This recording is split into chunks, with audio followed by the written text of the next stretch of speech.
One of the things that has always been a mystery to me is kind of just this idea that you go get a haircut, you go get a trim, get a new hairstyle, and your barber or your stylist is there, and they're doing their job, they're focusing on the thing that you do, and maybe it's just a me thing, but I am very much lacking in the chatting department when it comes to my barber. I don't know what to say. Like sometimes I'll say things when they ask me things. Of course, I'll respond to them, but generally I try to keep it short because I don't know. I guess I kind of feel like they should be focusing on the things that they're doing, and maybe they probably couldn't care a lick about the things that I have to say or who I am. But there's that just very, very small window of opportunity where I think, you know what, maybe they're bored and maybe they would enjoy some human interaction.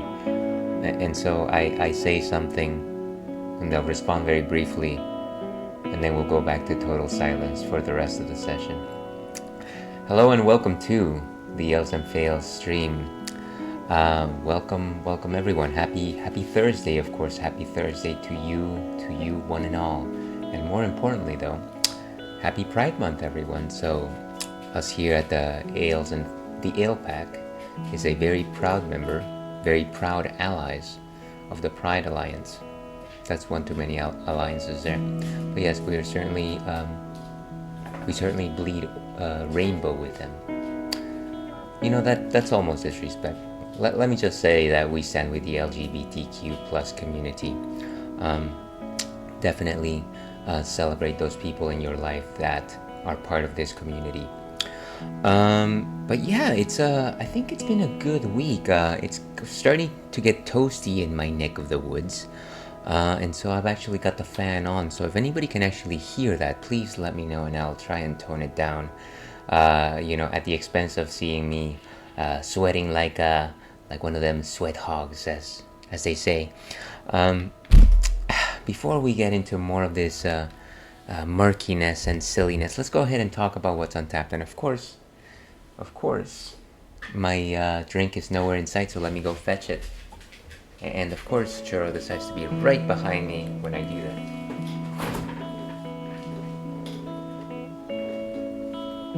Churro, fabled creature who has failed to appear in front of camera, rather than be over there where he's supposed to be in his comfy bed. He's right next to me, right down here. And of course, this makes for very riveting television. So what do we have on tap today? Well, this is something that we've had a number of times, and that's because I have the tendency of picking it up every time I see it on the shop. And this is something from our Canadian friends at Unibrow. This is Autre Chose Peach IPA. And you can see this is probably one of the most complex can designs that I tend to pick up. It's like this mad brewer hobbled over their cauldron and they're stirring something, and you can see like it's shining. You got some like books, some library in the background. It's like a chemist. There I say an apothecary, and it's all mostly like grays and blacks and some like golds and browns. Kind of like a dank location, kind of like a cellar, a dungeon sort of situation going on here.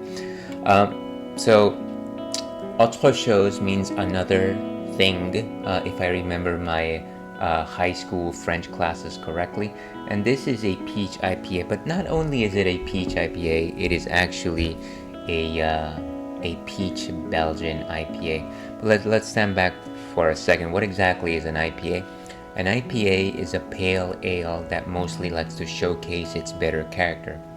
And the way that it does this is that it has hops. And when you boil these hops in the boiling process of the beer, what's actually happening is the more you boil these hops, the more they will be releasing those alpha acids into the brew.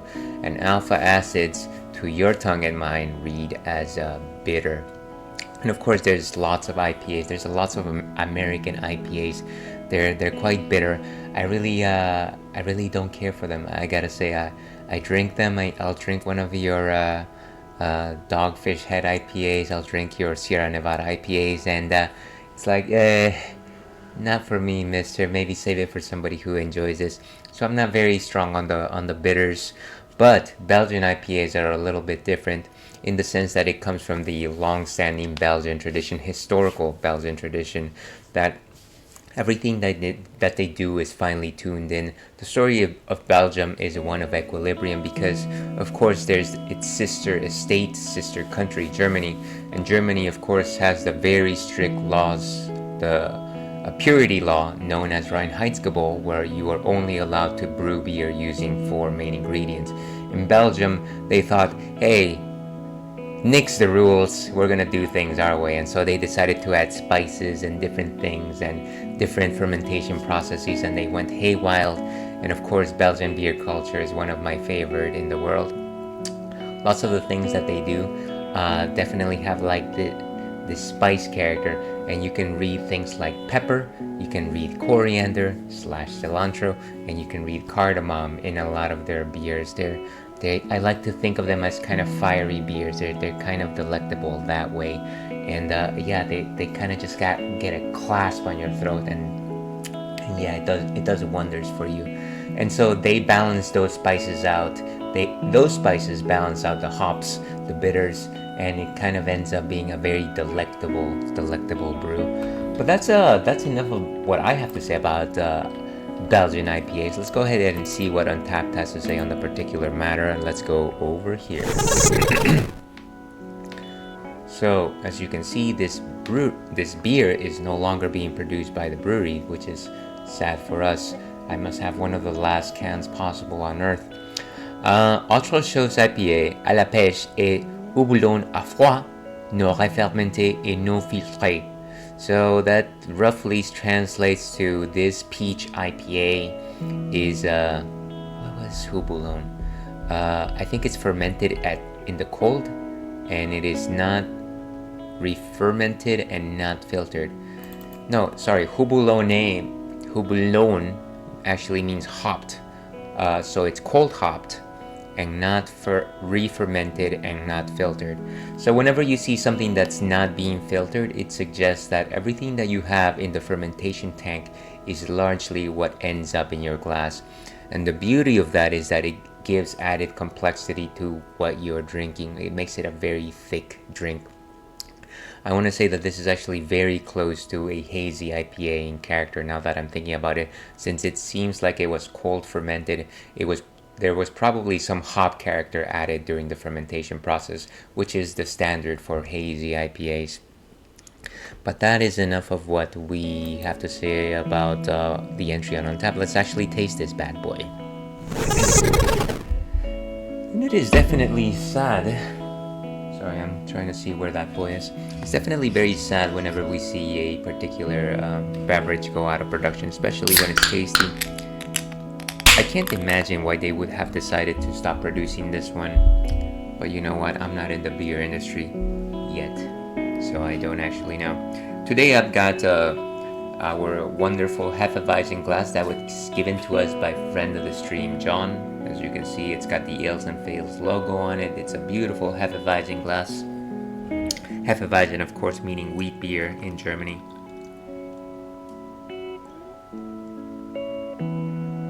And so I can already smell the strong peach notes on it. Now, whenever you see a beer that has a particular fruit, it doesn't mean, unless stated explicitly, that the fruit itself was boiled with the malts. What it means is that fruit pieces were added during the fermentation process, and the yeast fed on some of that fruit and its sugars, and then what you have here is like some good fruit flavors there. That would make a fruit an adjunct. An adjunct is a type of a component that you throw in the fermentation tank and adds additional flavor to your beer. So again, very strong peach nose, some slight peppery on the nose as well. Famine ale, dear viewer.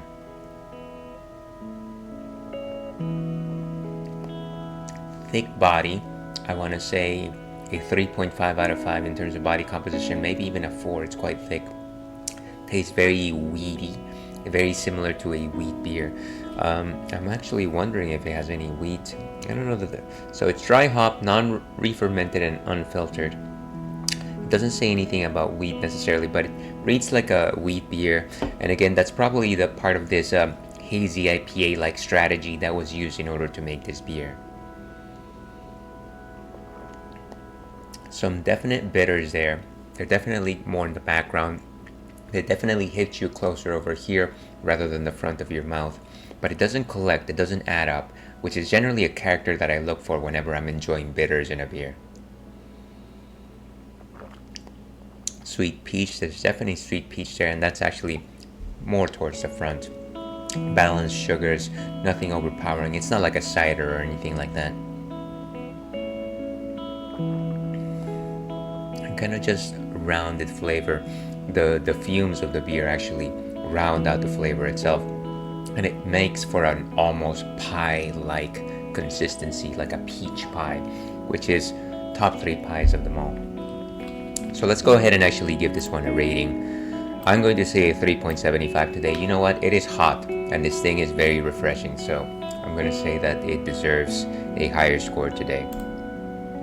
Because, of course, scores are not static. But cheers, we got it. And that is what we are going to drink today.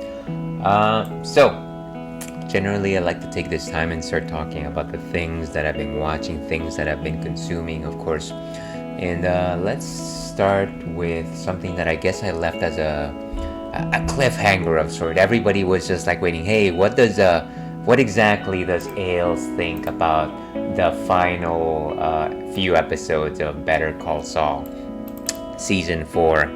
And let me recap over here. So Better Call Saul, of course, is the prequel to what am I thinking? Breaking Bad, and it is the story of Jimmy.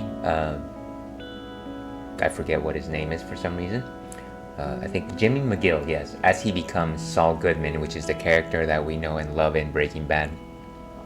And so season 4 is mostly depicting the year where he spends without his law license. It was taken away from him after the passing of his brother. For details I'm not going to really reveal here.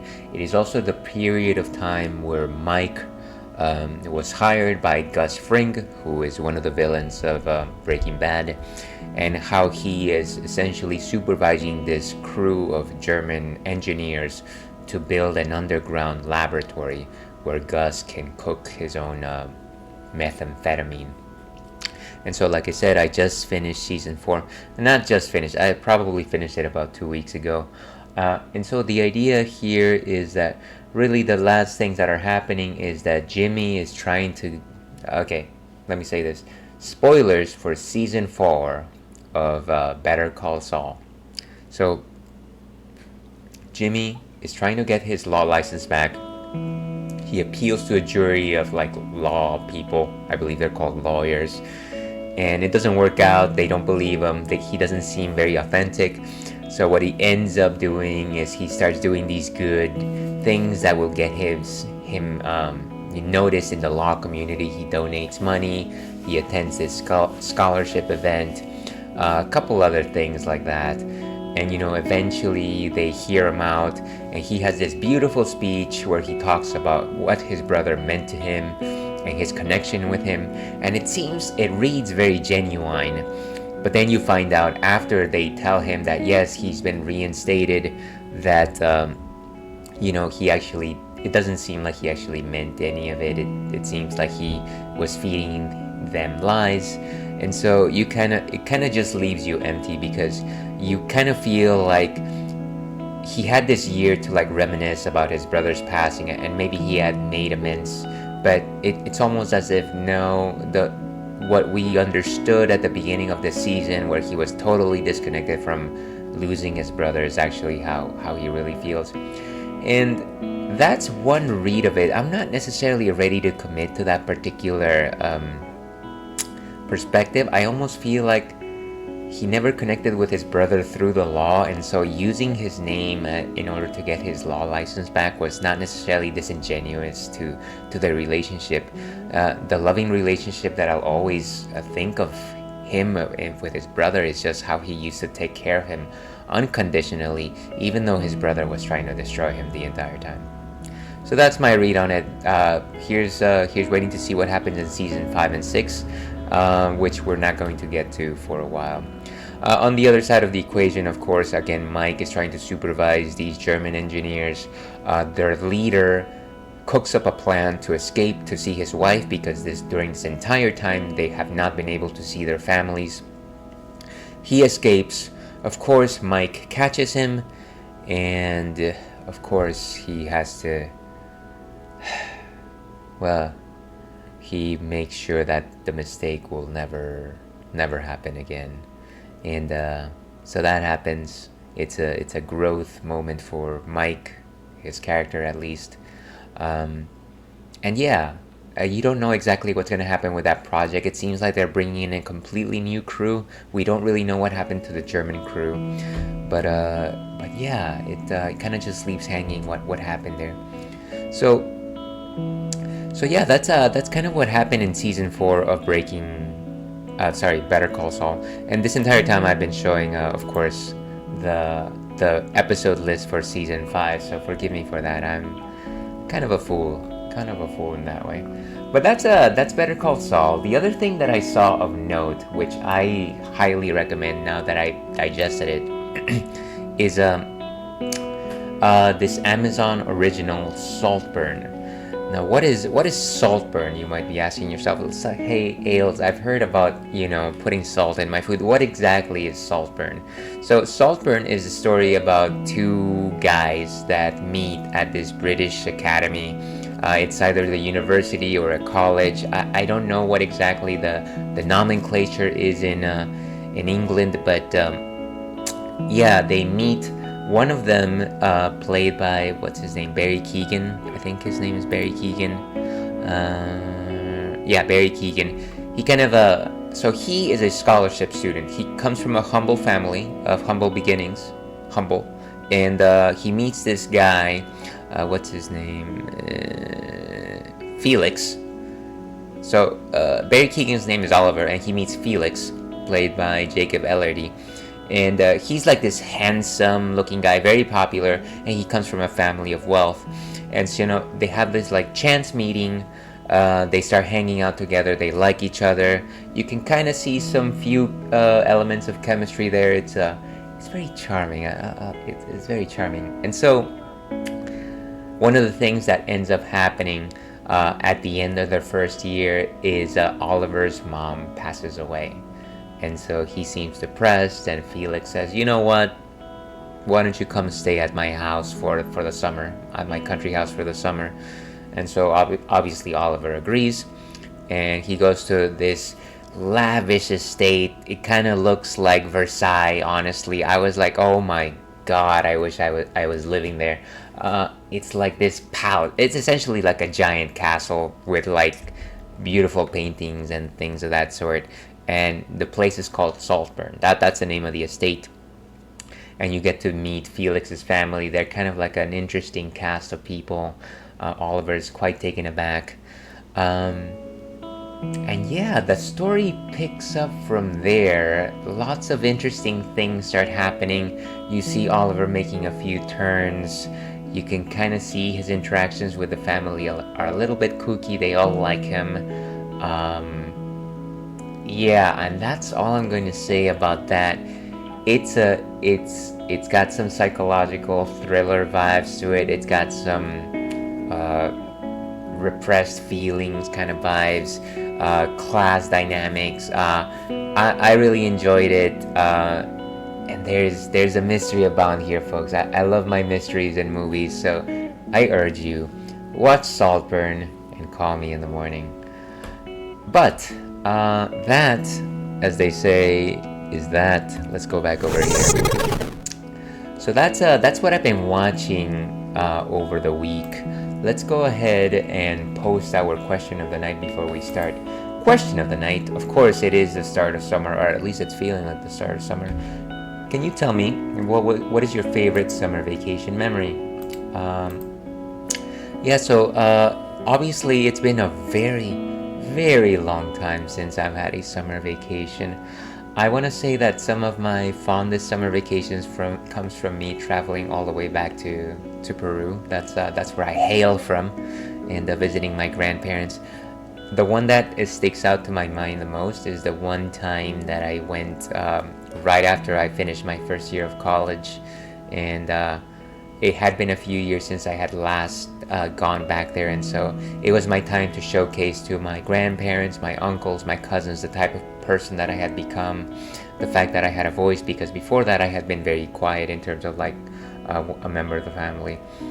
And I don't know, I kind of just felt like I was shining. It was also just a time of just lots of new things to think about at the same time. And please don't let her know, but I had started a very significant friendship with a very good friend of mine, and during college, and yeah, it was difficult to I don't know. There was this feeling. We used to talk a lot over IM instant message, AOL instant message, and yeah, that was the summer where we obviously could only talk via AIM. And the thing is, if you've ever been to Peru or a third world country during the early 2000s, you know, trying to access the internet was not as you know, widespread as it is today. You had to go to like an internet shop and borrow time over there, and yeah, it gave our conversations this sense of intensity. It was, I don't know, it was different times. It was different times. So yeah, what is your favorite summer vacation memory? Let me know if you so desire. But with that, let's go back to Castlevania Symphony of the Night. Okay, and let me go ahead and change the streaming information. Let's see, Castlevania Symphony of the Night. And by Jove, I've got it. So that's correct. That looks good. Okay, so those of you that have been following my adventure, this is still my first playthrough of Castlevania Symphony of the Night. I've been trying to go through the reverse castle. I got my butt handed by Galamoth, this gigantic creature that just kind of attacked me. And yeah, I thought that I had a sound strategy. I even looked up the game facts for it. The strategy was to use the Alucard shield and the shield rod to actually destroy him. One thing that I did not realize was kind of just the fact that I was using the shield wrong the entire time. I thought that I was using the shield and it would give me some power and it would just, like, I don't know, like a beam would shoot out, but there is a beam, but I wasn't actually doing much of anything with him. I failed to see what exactly the potential of that transaction was. So I'm going to go ahead and try that again, because you know what? We can't simply take defeat. Let's go ahead and get this started.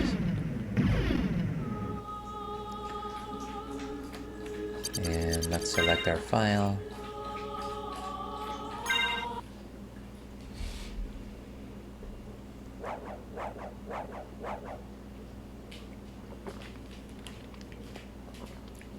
So we're all the way over here, which means that we are very close to Galamoth. Let's start this with a victory.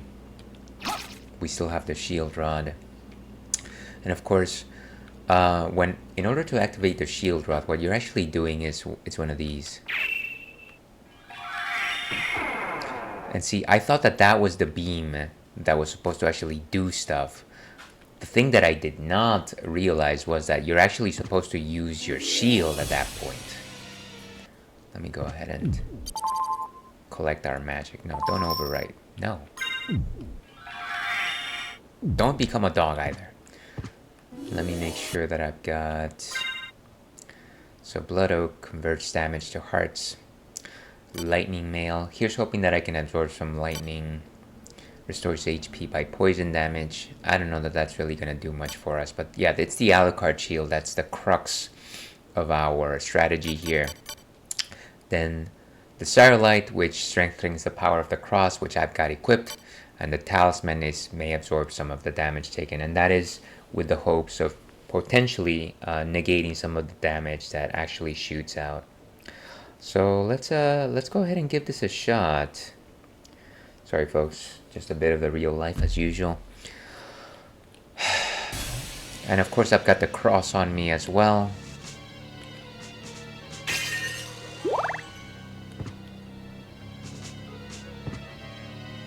And Sword Buddy at my side. And it seems like I've got an ad starting very soon. I hope I can beat him faster than that. Oh, come on.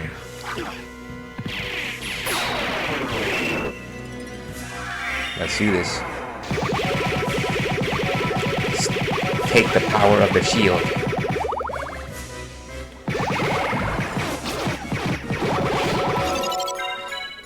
Boom!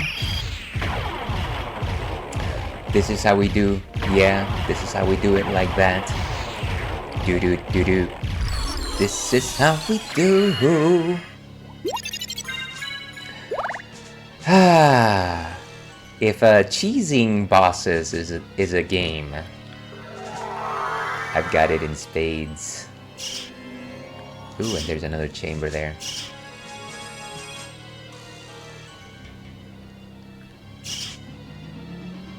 So good, so good.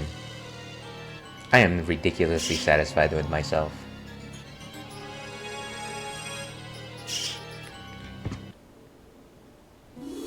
Ooh, nice. I've got a heart max up, of course. And another life max up. Wonderful. Gosh, that shield combination is ridiculous. You know what? Before we go any further, let me go ahead and save. And yeah, we've got ads starting soon. Don't worry, I will not talk while that is happening.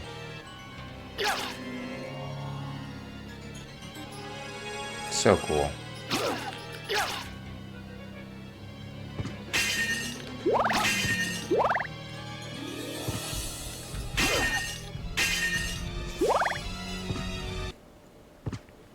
And actually, let me change equipment at this point. We can go back to the Alucard mail. As well as the Alucard sword. And in terms of the familiar that were equipped, we currently have Sword Buddy, which is squarely at level 30. We can either go with the demon or the bat.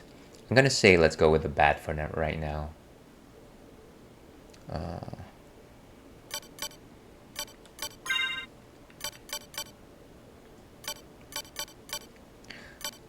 Bat.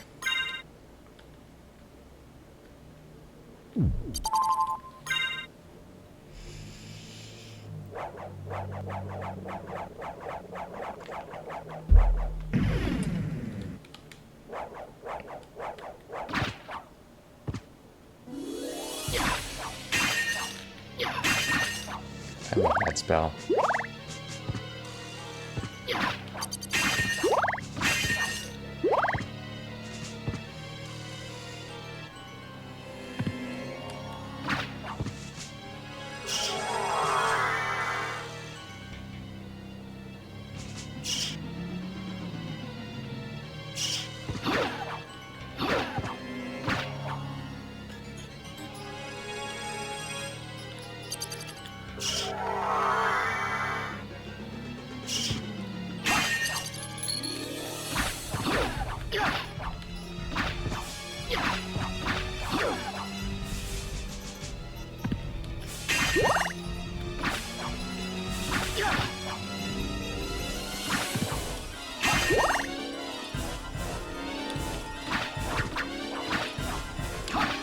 This just kind of seems like a place where there would be a hidden chamber. So forgive me for trying to search a bit more than I probably need to. But don't forgive me too much. Ooh, what is that? Ruby circlet. Sorry, I gotta see. I've been dying to actually get good headgear. Restores HP by fire damage. That, so all the circlets are kind of just like accessories. Steel helm. It lowers our intelligence. This one keeps our intelligence where it is. Ballroom mask. Ancient cat eye circlet. Goggles. Comfortable eye protection. Doesn't really do too much for us. Circlet. This is the standard shirt. And then the bandana. Let's go ahead with ruby circlet simply because I feel like we encounter fire way more than poison. And I think it's going to match with the rest of our outfit. What do you think? Sound off in the comments. Gas cloud. What does that do? That looks like something that's breakable. So I'm assuming that's a relic. How many relics do I have? I feel like I've essentially got most of everything at this point. Fire of bat, soul of wolf, power of wolf, skill of wolf. So we might have another bad thing that we don't know about. And then we have the gas cloud. Transforms into a poisonous gas cloud.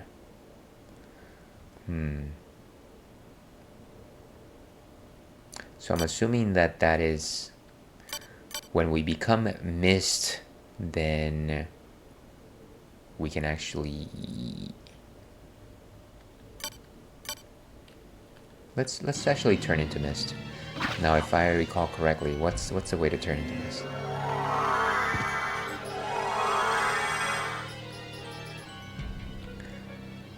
Okay. Now I often forget. I gotta say, I often forget that I've got that power. I barely use it.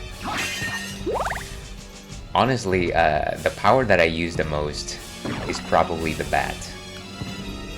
The doggo and the poison cloud, I guess I don't really use too often. But we've only got a couple more relics left, so that's cool. Maybe that should be our completion goal, to get all the relics. RIP. Okay.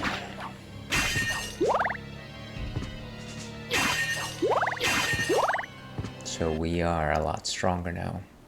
Okay. So we've essentially explored the entirety of this underground chasm at this point.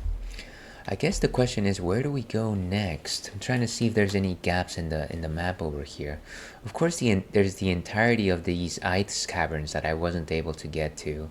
Then there's this part that corresponds to the front of the castle that I didn't really get to. So there's definitely stuff to explore here. And of course, there's the clock tower that yeah, clock tower memories. Everybody remembers clock tower.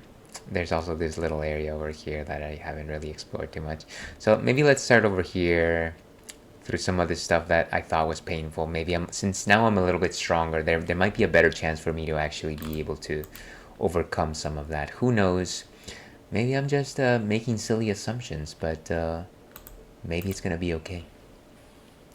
And of course, before we get back to our adventure, as I like to say, this is a drinks-friendly stream. We like to drink our drinks and talk about how they taste and how they make us feel. But of course, we do not advocate drinking in excess. Please mind what you're drinking. Drink responsibly. And by Jove, please stay hydrated. Always drink water, the element which brings life.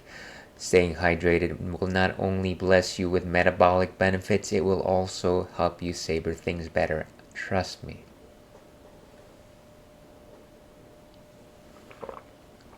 It's a dry world out there. Okay, let's keep going. What did I say? I am paranoid. And let me not say it too loud, but you know who is finally you know where, so that's a good thing. As soon as I say their name, they're going to come over and it's going to take 5 hours for them to come back to that spot, so I don't want to jinx it.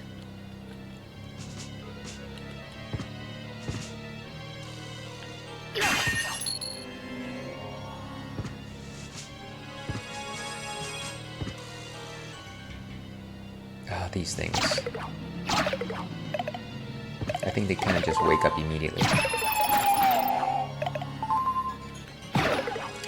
There you go, Batsy.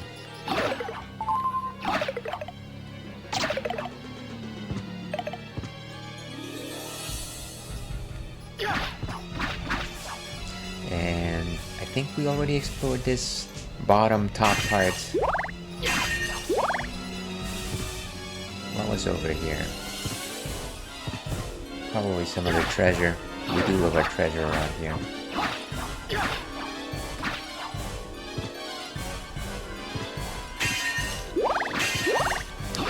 You know, I was actually also thinking the other day that, you know, I'm probably past the halfway point on this game. And I was trying to think about what I should play next. And you know, one of the things that I actually haven't done in this channel just yet is the idea of actually playing a retro game. Sorry, not a retro game, a proper RPG.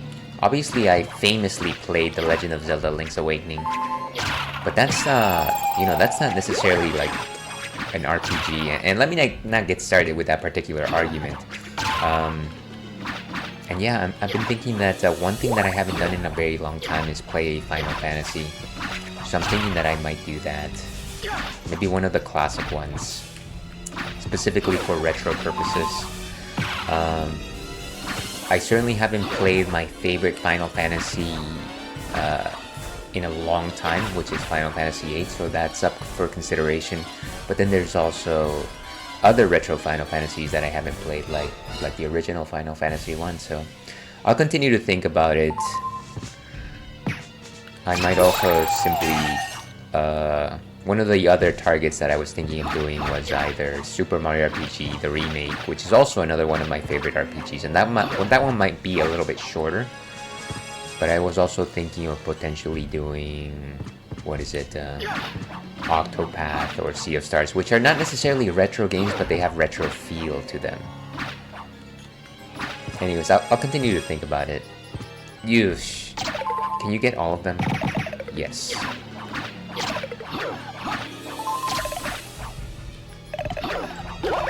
Jeez. Just take care of all of them. That's how you do it. That's how you do it. Ooh, that is nice. The bat is definitely one of my favorites when it comes to like damaging lots of small weakened enemies at the same time. Oh, can you just... I know they're family, but... Okay, where's the way back? Here I am lost over here. Whoa, it's one of these...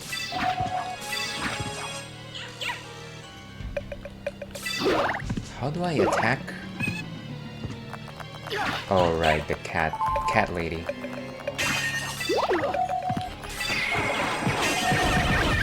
Oh, look at that. You were destroyed by the power of my cross.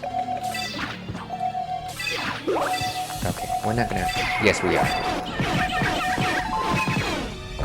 Such annoying, ladies. I guess specifically since I broke this room, I might as well just search. It's very rare that I actually get this chance.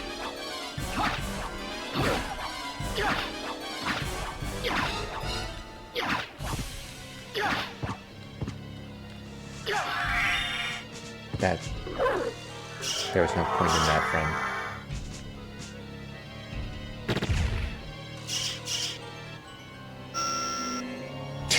I forget that the bat has some of these extra things.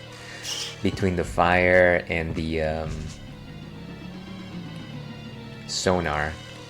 I haven't really used the sonar in a very long time. I think there was that one room that had all the spikes, and you had to clear it by using the sonar from the bat.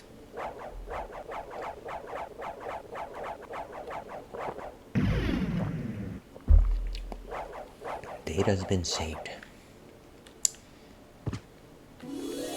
Okay, so let's keep making our way down / up.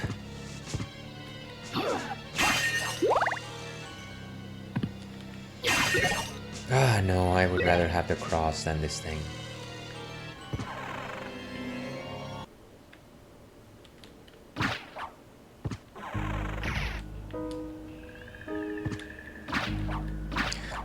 Again, just simply trying to make sure that there's no stones left unturned, especially since I really don't know when's the next time I'm going to go through this area again.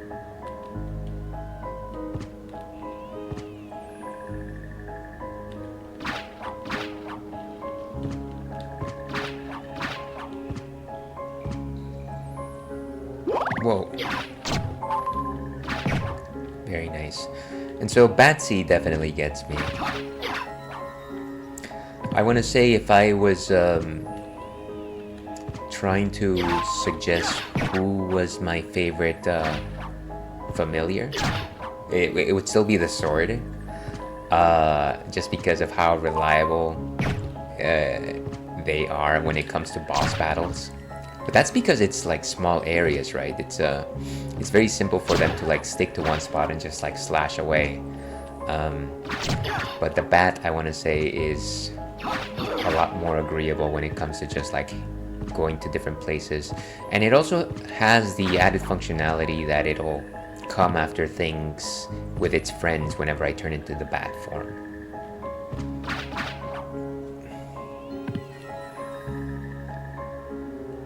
So I don't think we need to go anywhere. Let's keep going down.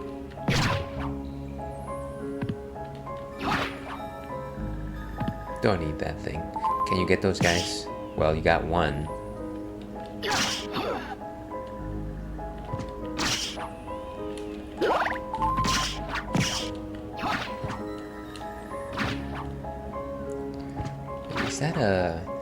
Is that an opening?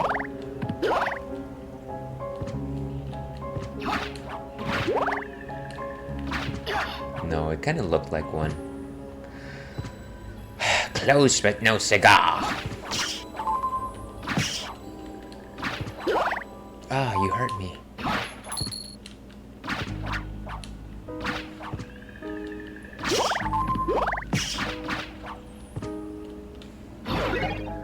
Oh, wait, don't take my thing away. Don't take my breath away. Take my breath away.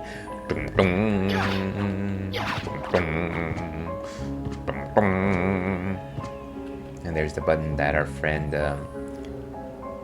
demon friend, pushed. That's actually the one other familiar that I am trying to level up. He's okay. He's fine. I almost just find it kooky that we have this little demon just chatting. It's kind of like a funny buddy to have. Funny buddy. I'm surprised you survived 2 hits.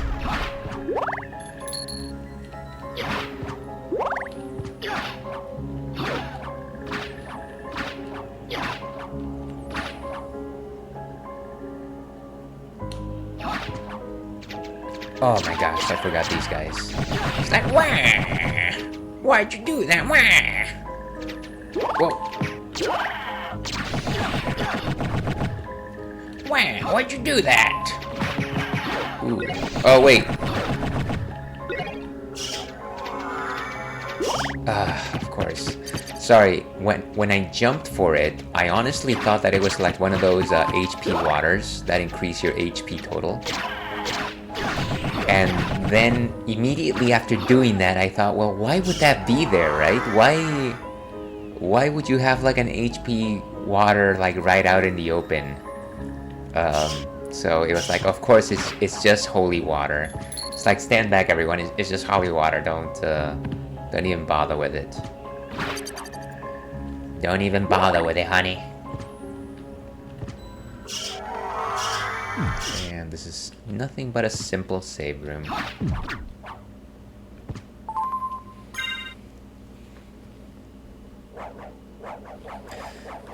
Just a second here, folks.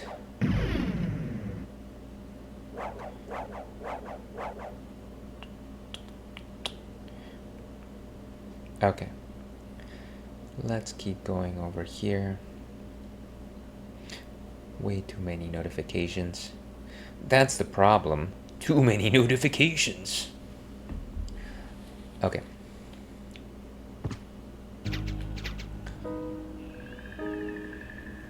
Let's keep making our descent/ascent.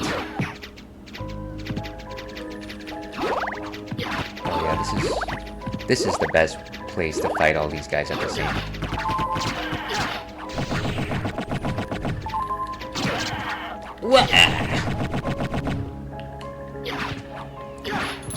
If there's something I'm going to take away from Castlevania Symphony of the Night... Oh my gosh, not again.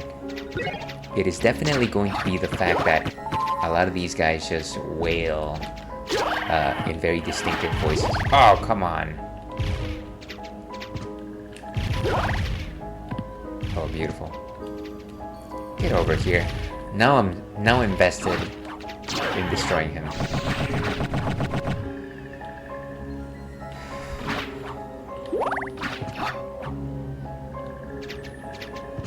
And one more. Come on, buddy. Wah! Actually, that makes me think, where am I in terms of level? So, level 48.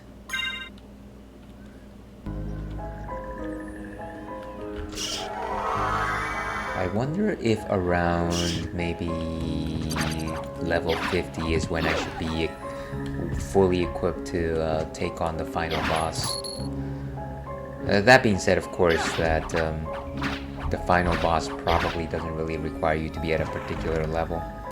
It's just for my own, you know, my own sense of peace, my own self-assurance. Okay, so we are here at this place again, which is needlessly difficult. I think really, yeah, it's these guys with the crazy plants.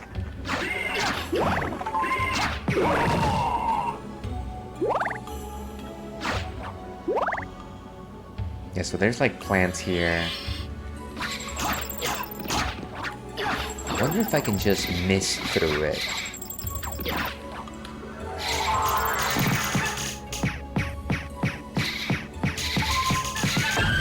Ooh.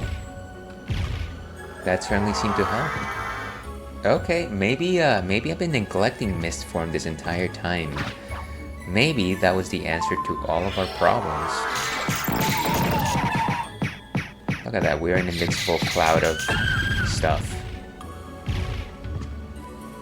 And it's also not draining our magic or hearts too much, which is actually surprising.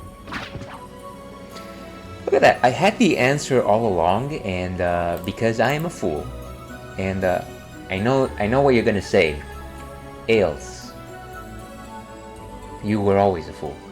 I didn't pay attention to all my options there. So maybe here's a reminder to me that I should probably use some of my other forms in order to get through some of these enemies. Oh, what is that? That's one of those pentagrams. Wait.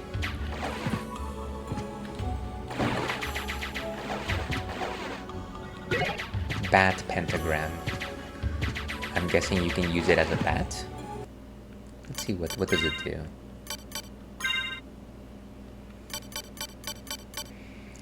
Damages all enemies. I can't imagine that it's any different than the standard pentagram.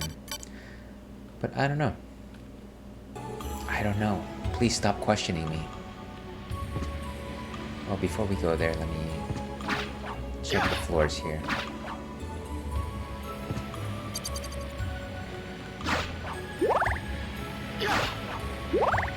There's the water, of course. Shields up. This could be a save room. Oh, it's a ring. Garnet. Or as they like to say, Garnet till Alexandros 17.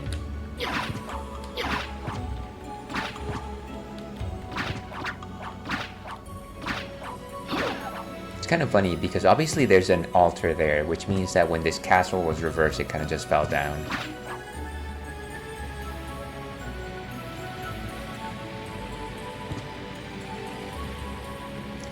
Okay, let's go up. Obviously, we shouldn't touch the water as a bat because it's just going to make us transform back into Alucard. There doesn't seem to be a door there. Though I do kind of wish that I should go there, maybe to try to bonk it.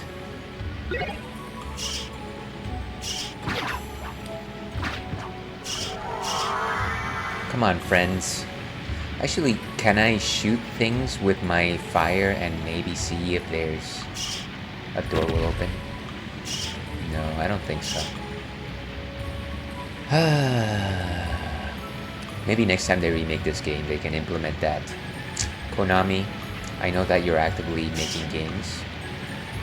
Please make sure that the next time you create Symphony of the Night, that the bat breath allows you to uncover doors.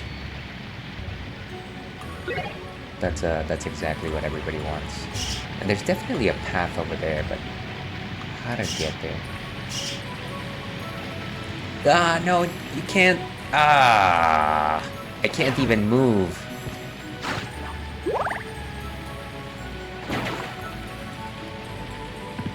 That's gonna be a tough one.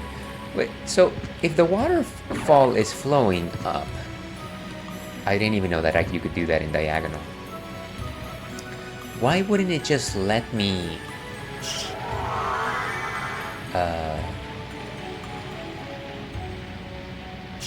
you know, just scale up? Yeah, it should. It did. I should just be able to pass that.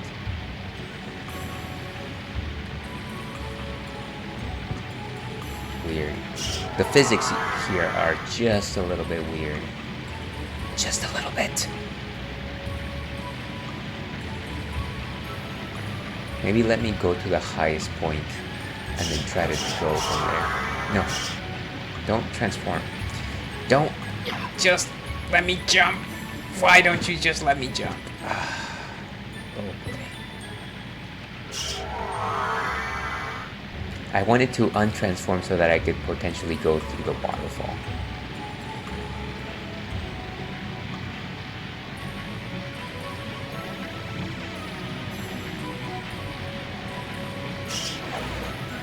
I just fall. I can't move. What? I guess maybe from bat form you can't really do that.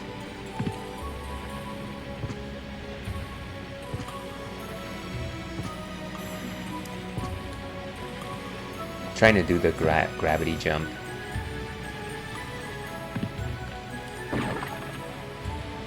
You know what? Let's just keep going. I might just have to do a very long jump.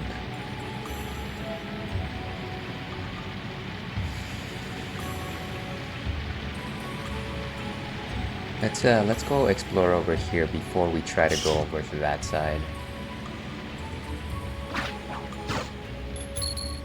I might have to do the teleport move, maybe.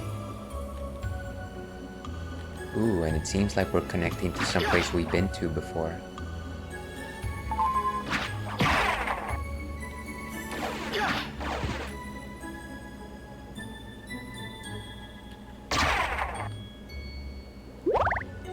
Bloody jackal bones.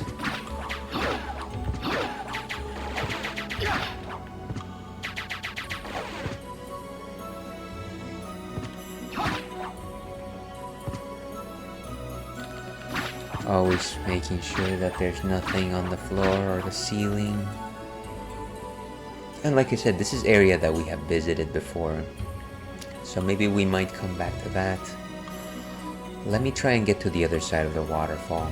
I feel like there's something there. There's always something. And just if anybody's checking, we do have ads in about 3 minutes. Let's see. And we're still good in terms of keeping going.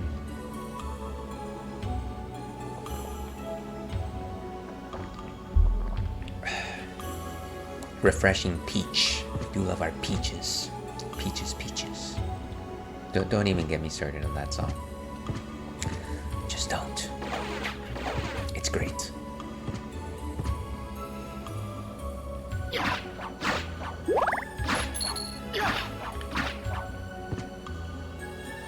Okay, so maybe what we're gonna do... Why couldn't I teleport farther than that? How about the sword move? Right, that doesn't actually... Oof. Maybe I can fly as a bat from here?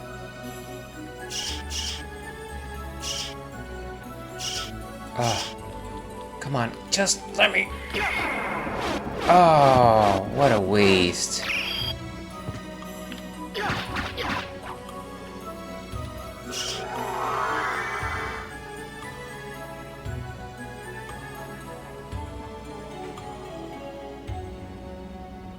Maybe I need to be the poison cloud. What about that? Speaking of not using my animal buddies properly. Come on, let me just go through! Ah!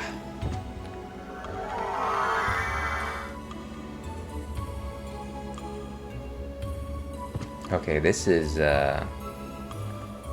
something, alright. I'm just gonna look it up. I'm gonna look it up. Symphony of the Night, Reverse, Castle, Waterfall. How do I get into the alcove to the right? The waterfall.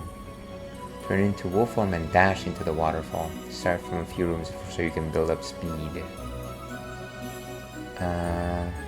Start a little ways. Destroy at least 2 skeletons. So let's see, what do I do with multiple diagonal gravity jumps? Another is to position the battle line to the wing smash. Wing smash right to the opposite side.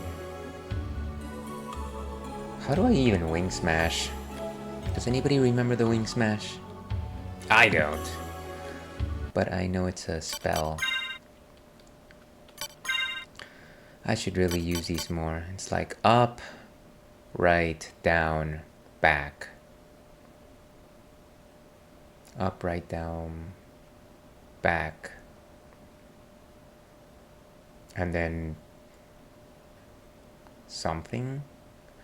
How do you do wing smash? Why is there a question mark? Okay, Symphony of the Night, wing smash. When performed, Alucard will dash forward, inflicting damage to everyone. So it's like a bat.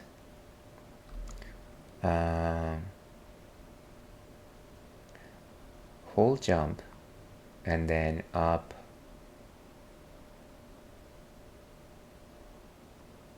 And then it's like a clockwork, or counterclockwise, and then you release jump. Why is it a question mark though? That's kind of kooky. I guess let me practice it. And that's of course the that one right there. I wonder why they put it as a question mark. That's kind of silly. Okay, I can barely see my...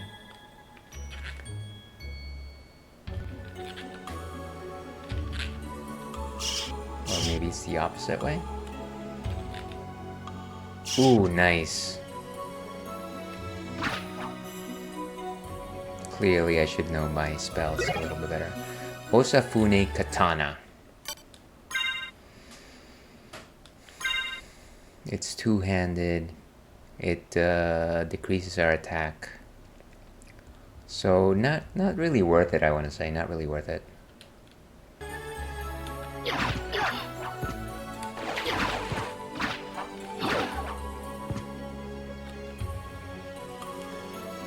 Okay, so I think we're good. what we're gonna do is we're going to try to go to this area and see what we can find over there. To your health.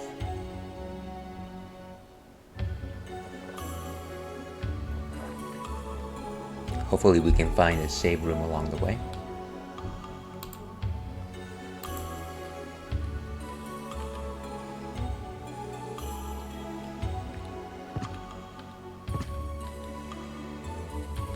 It's just like I do gravity jumps here.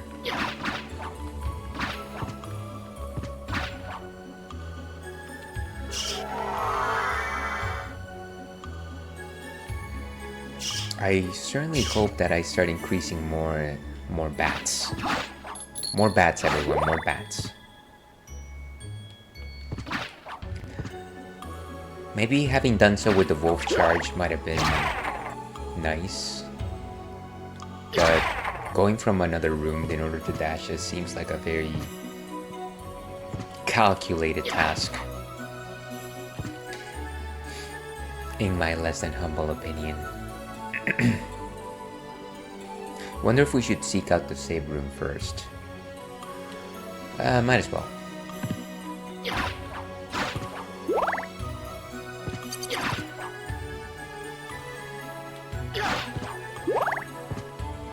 Good way to collect some health back. Oh,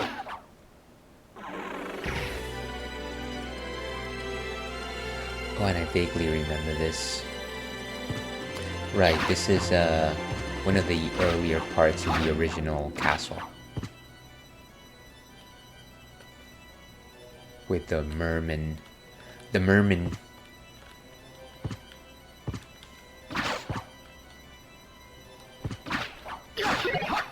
Okay, give me back my cross. Boy, am I glad I no longer take damage from water. That was such an inconvenience back in the day.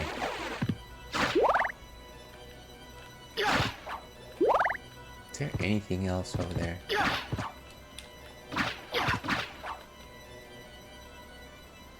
Nah, doesn't seem like it.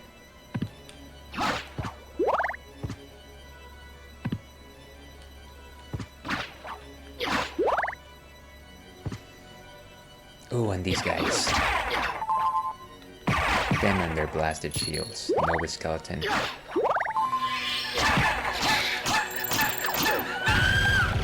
I was about to become... What is that? Oh, come on, I missed it. It was right there. You.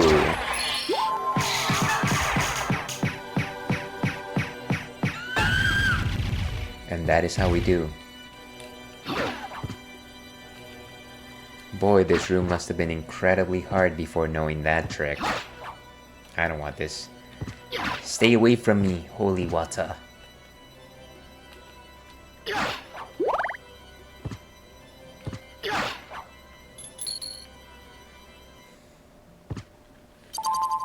Yes, let's override it, why not?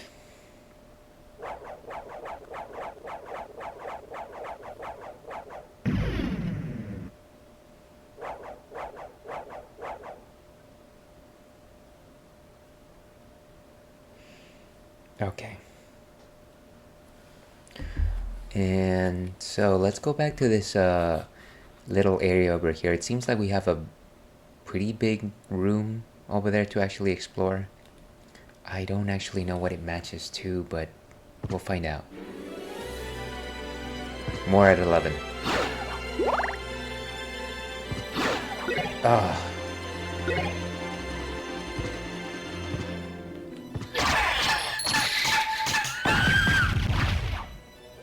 Seems like as long as you hit her faster than she can attack you, then you're not really that bad off. Beautiful. Even the bat is able to take down the Nova skeleton, which is definitely a pest.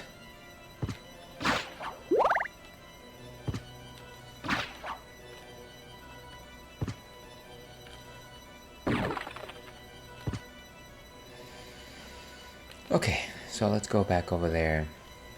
Try our luck.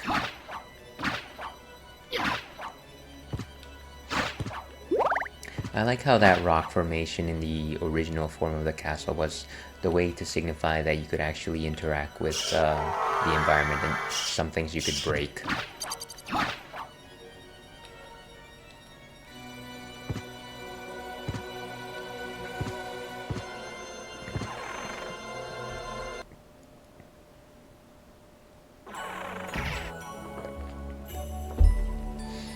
Now, if I understand anything about this game, I kind of feel like those unexplored areas match the locations where Karen, a Karen used to transport you. But I'm not so sure. Ooh, K-Troll. Yeah, definitely haven't been here. I do not remember this enemy.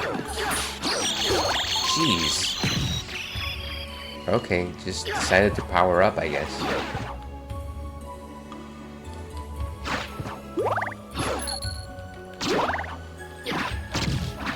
They're definitely tough. I'll show you tough. The sound effect lingers despite the fact that they are gone.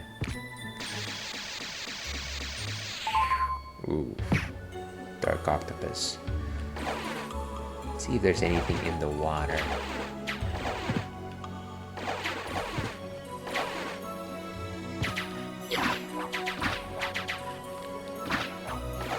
Doesn't seem like it.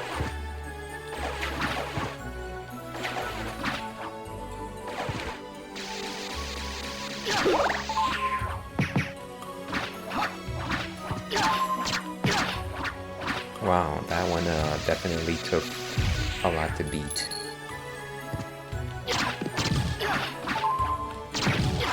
Ooh, black bags. That's a lot of money. It's back. What is down here? It looks like there's like a little alcove there.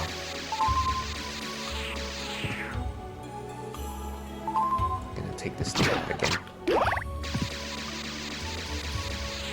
The power of my shield will stop your stinky ink. Or as I like to call it, stink. Don't want to touch the water though. Okay, but it says like there's something over there, right? Huh. You know, we'll come back to that. We'll come back to it.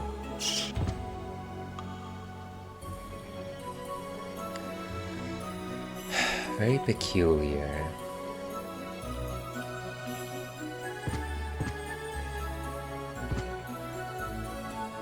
Yeah, and there's another one of these little alcoves here.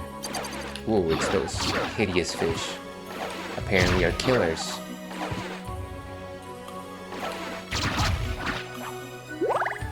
Okay. And there might be a room here towards the end. I don't know how this bat is managing to just fly around there. But kudos to you, young sir.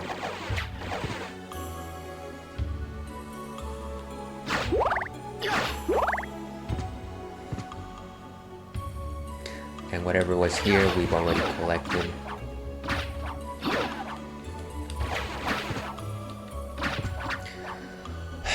As I said before, stay hydrated, folks.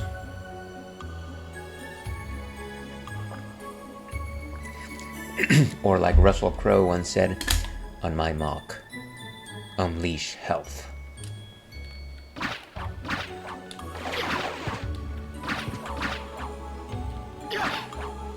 Okay, so let's try to cover those parts of the ceiling that we haven't gotten to.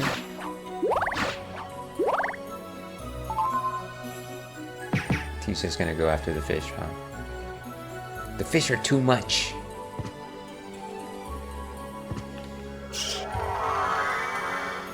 Right, so we can't really do much here. It's covered at this point.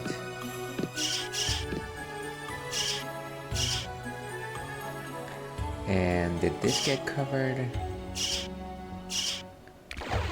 Oh. I'll take these guys out anyways. Critical hit.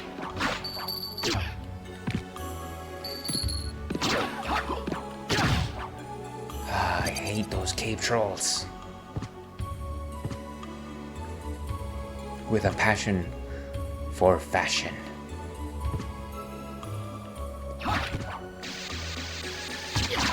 What are you even doing? What are you doing there?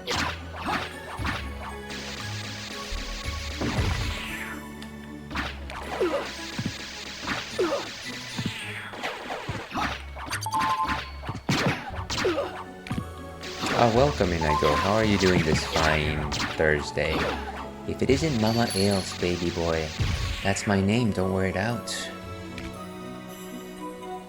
Let's see, there's another... It's like it keeps reviving. Like revival gem.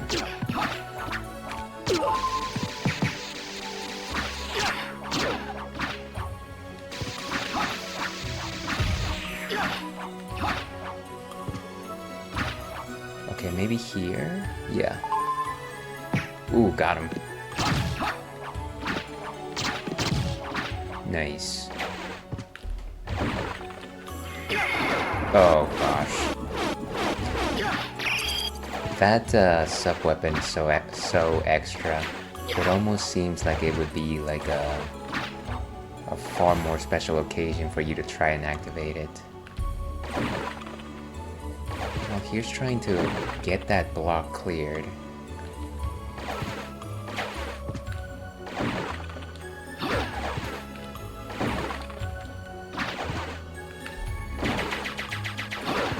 Okay, I think we've done our best, and if it's not really recording, then you know what, maybe it's not really worth it. At least I've got chicken and money.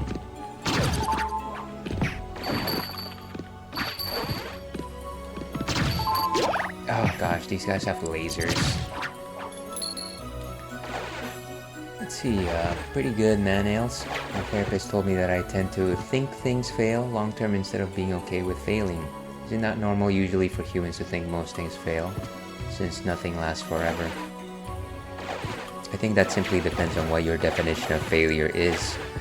I think that in certain cases, the eternity of things by itself can be failure. And let me posit a standard example here. What if you have a job that's guaranteed, that pays you well, but it drains you emotionally and psychologically? That is something that lasts forever, but would ultimately not be a victory. At least that's the first immediate thing that comes to mind. It is okay for things to ultimately fail, if that is where they need to go. At least I tend to think that. My dad told me the same thing you just said. Kudos to you both. It's just that dad energy, you know. It's about that. All right, there's clearly something here. It's almost like an opening right there.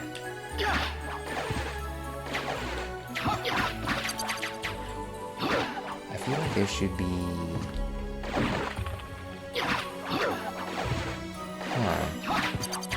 I'm a little bit perplexed here.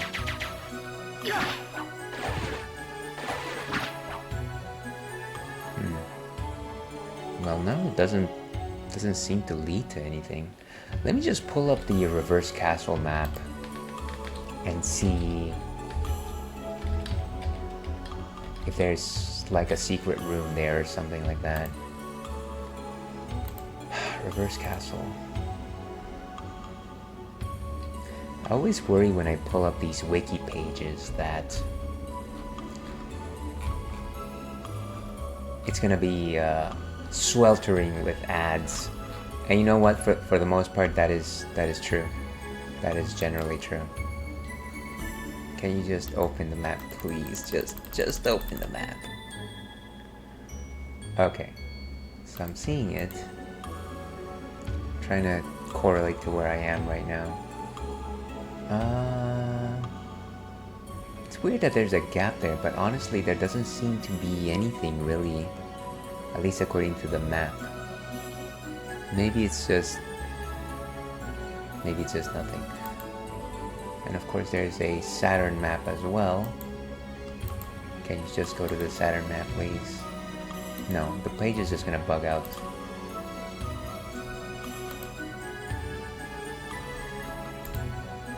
I can't even move this thing.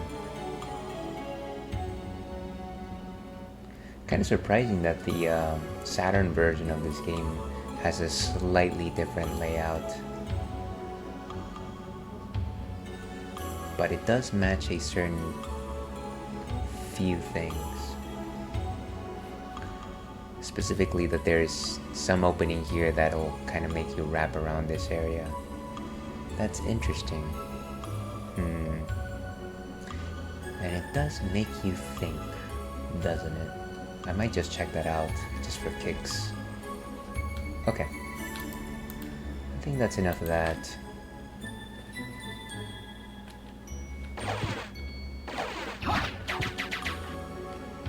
How unusual.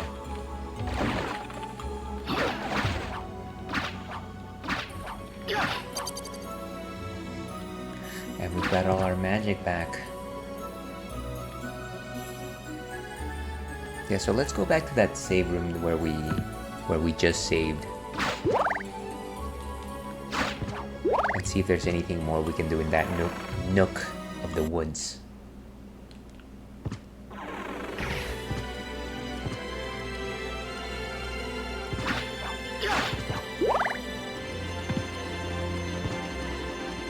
This is definitely why I don't pull up maps in general in the middle of stream, because they'll reveal something and kind of just like candy, I see it and I have to go check it out.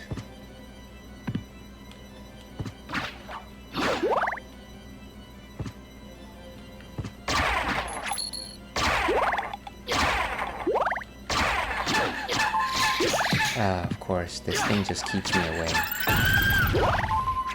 Even when it's dying, it just continues to assault me.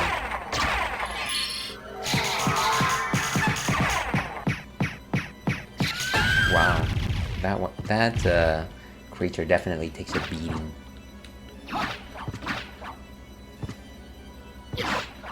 No, give me back my cross, for as impractical as it is. I think at this point the only replacement for the cross that I'll take is, of course, the Bible, because Bible, but also the stopwatch is always, I want to say it works at the very least, not in boss enemies. Sometimes it'll just slow them down, but it is good enough.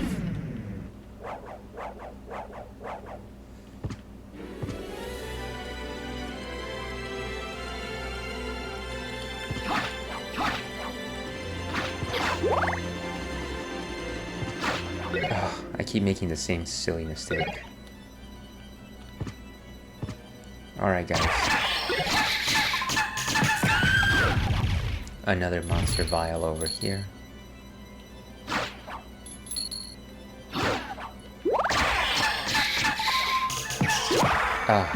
Chose the wrong character.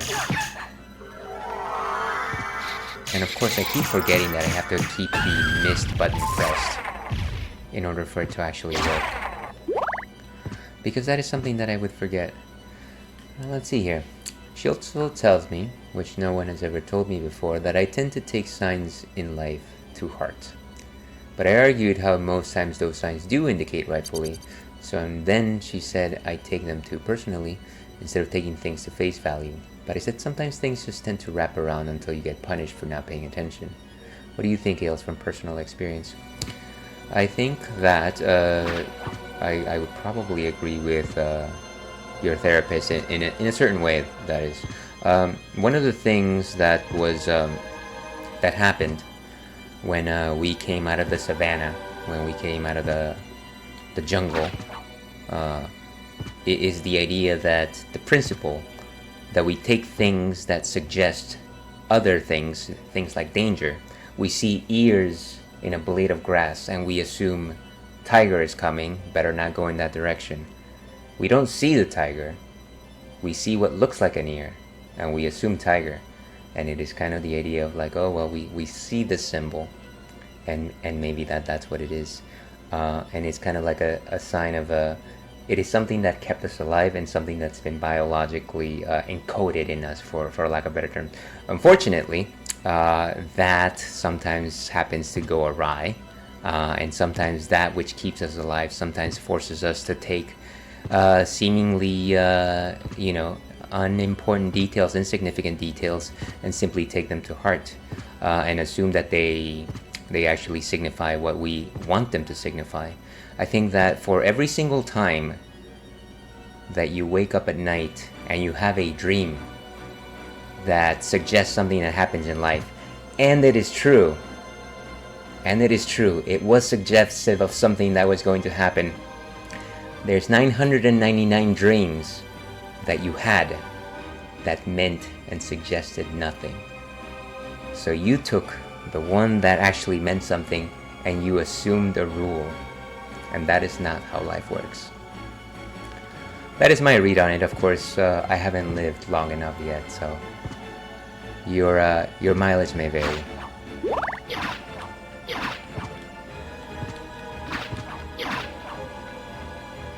Okay, so let's go back up there. Let's go to the right.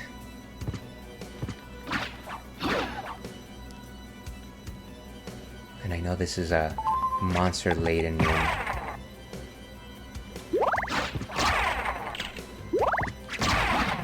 Ooh, gosh, it's these flying dragons. Wow. And then, of course, there's the runaway dragon. Jeez, they're just gonna hang out. They're just gonna hang out. Okay.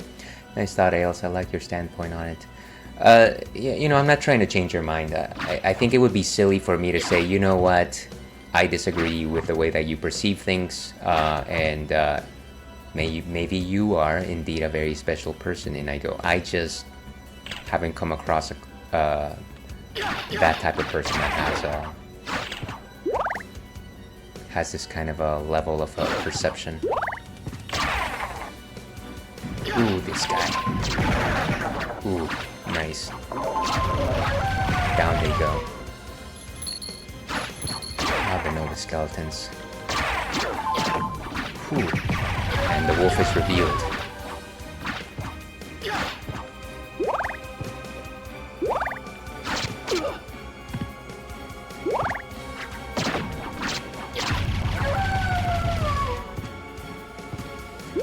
She suggests for me, even though I don't identify with it, but it's some deeply rooted fear.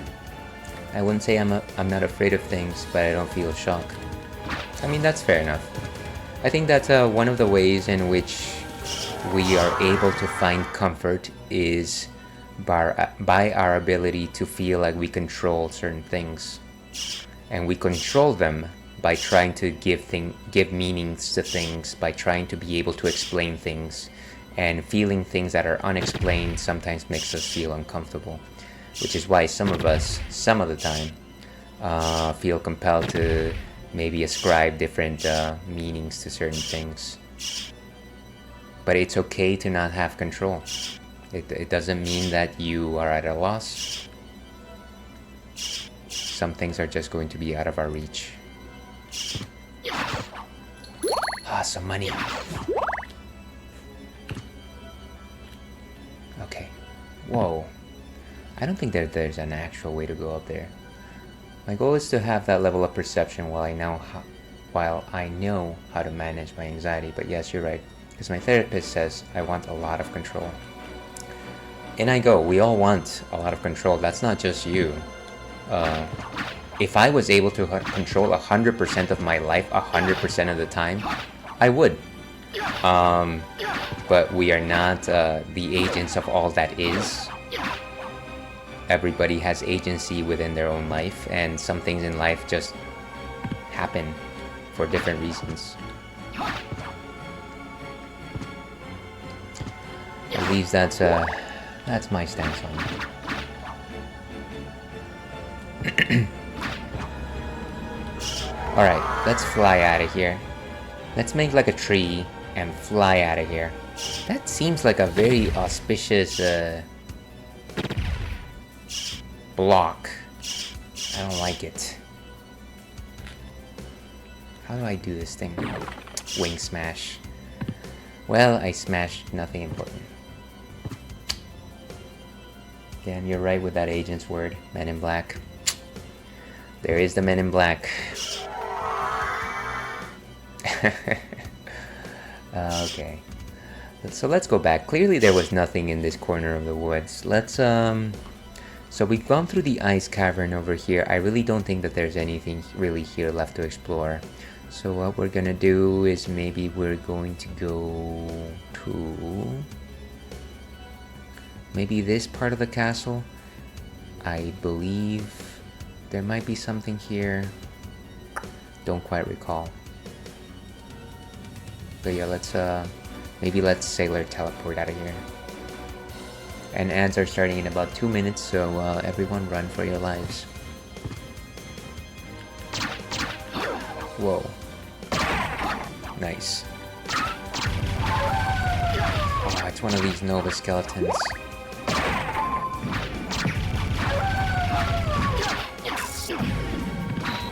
And there, it's gonna destroy me. Yes, it almost destroyed me. Nice. Took 100 hit points from me. That blackguard.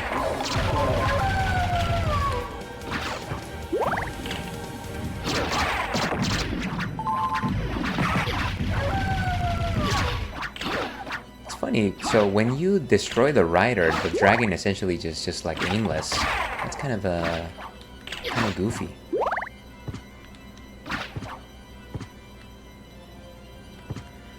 Let's go back to the save room, get some of that health back.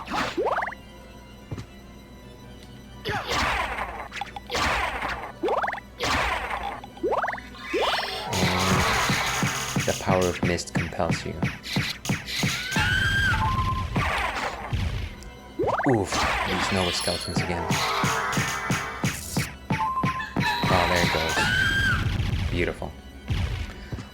Speaking of Will Smith, I went to go see the early screening of Bad Boys and they canceled it last minute at my local AMC and people were losing their talking about this BS where there's a manager, there's a super manager, what about the $5 parking ticket and all the snacks we bought? I was laughing so hard internally. Well, I mean, there is something to be said about the fact that, yes, people did invest into those conveniences already and then, you know, you don't get the proper refund for it. I would understand that people would be aggravated by that. That would be frustrating. I heard good things about that movie though. I haven't actually seen the Bad Boys films, but they sound like a lot of fun. Alright, let's keep going. So where am I here?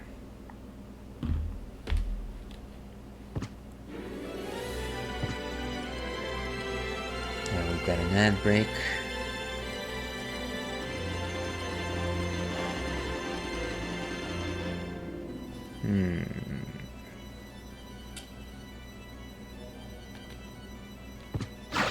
Ah.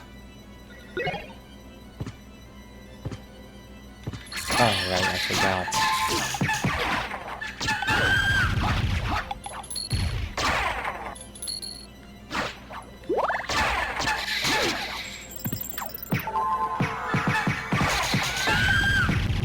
Boom. Ah.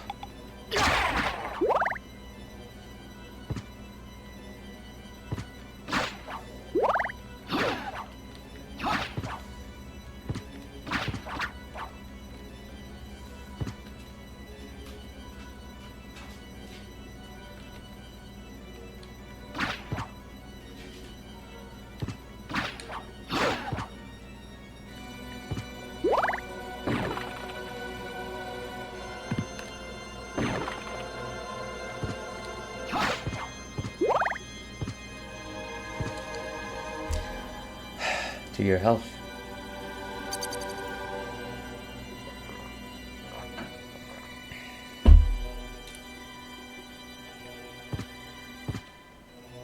Welcome back from ads, everyone.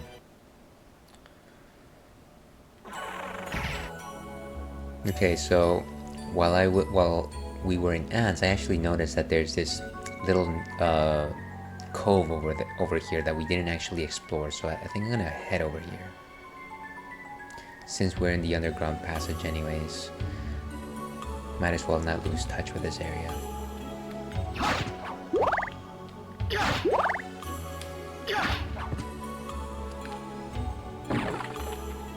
Oh, come on, just fly. This always happens. Always happens.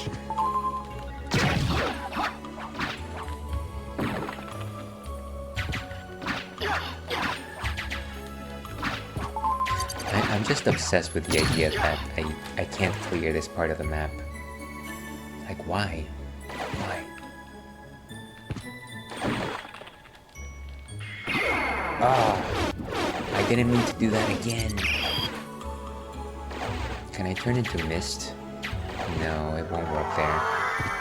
Okay, let's see. Also, I'm slightly nervous right now. I'm meeting with a streamer, and she's so pretty, and I wasn't trying hard to get to that point, just wanted friendship. But of course, I've thought about it. My anxiety comes from how unrealistic it is to date or get with a streamer, and that's like streamers 101. But any advice? Well, certainly nothing applicable. I have never met any other streamers myself. But maybe the actual question and maybe the actual advice here is just treat them like a person, and that is a winning formula, right? That doesn't necessarily have to be anything, any particular way of interacting. They're just another person. Maybe it's just something that you admire a lot. I have no idea if they're like a celebrity caliber person from your perspective. Maybe that's... I would certainly say that it is moderately healthy to have some anxiety from meeting somebody new in person, because the interaction is a little more dynamic, of course. But, you know, the tried and true be yourself is always going to be paramount.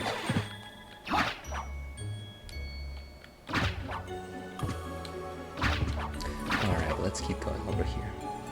Yeah, we're not gonna clear those blocks for whatever reason. That's obnoxious.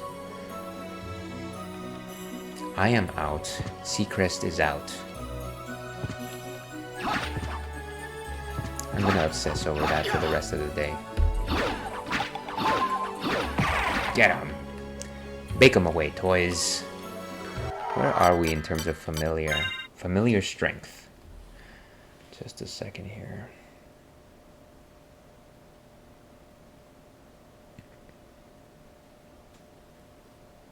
Boo. Okay, let's keep going. Probably gonna need to take a break soon here. Let's see, thank you, Ails. Your second opinion matters. First person told me, as cheesy as it is, be yourself. But yeah, she has been in that Twitch celebrity status. Yeah, that's, you know, that's cool. I'm glad that you're getting this opportunity to talk to somebody new. In person, that is. Pretty cool opportunity indeed. Ooh, and Bat is already level 31, which means that we have to switch to Demon. Let's get the form of Demon. The Diamond card.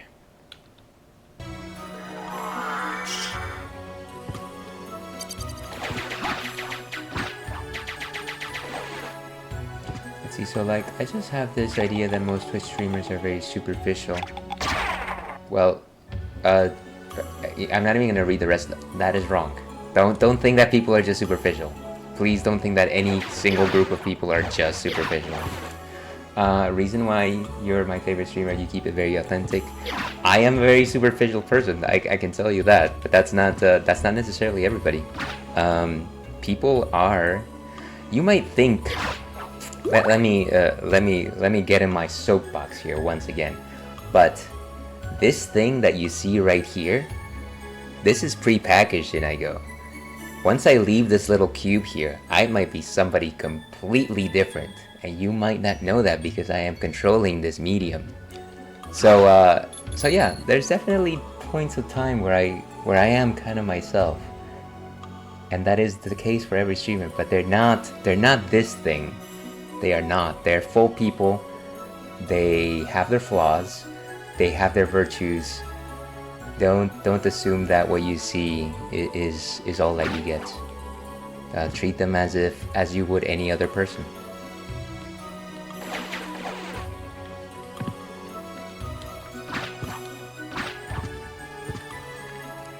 Alright, let's find the next save room and let's go on a break here. We kind of do need to stretch a little bit. We need to go on a quick bio break, as they say. I wonder if I should wait till the next save room.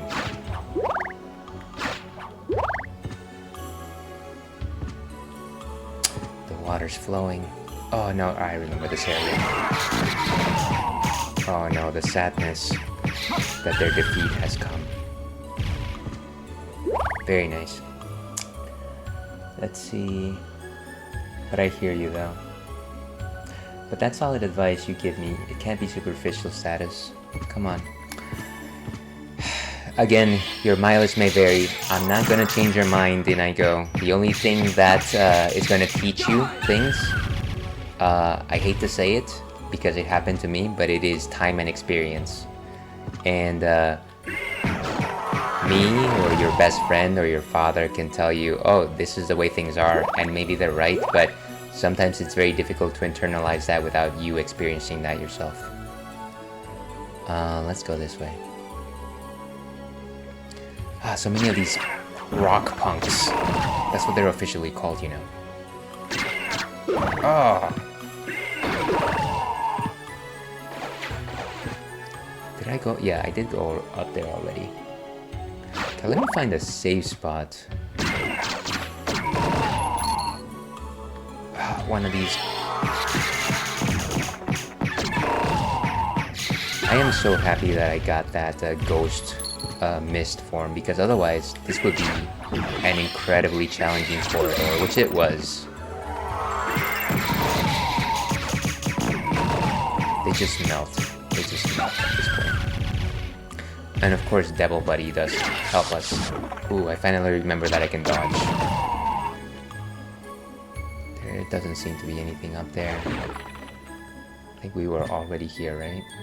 With the giant fish. But still you, the man, Ails. At the very least, Mama Ails, baby boy, right? Okay, let's get out of here. Maybe this is actually a safe spot. Let's go ahead and break right here. Again, I've got to take a quick bio break. I gotta stretch. I gotta take Churro out. Pull the bread out of the oven. Buy stamps. So we'll be back in 6-7 minutes or so. Here's hoping that I see you all on the other side.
welcome back to the Ales and Fails stream.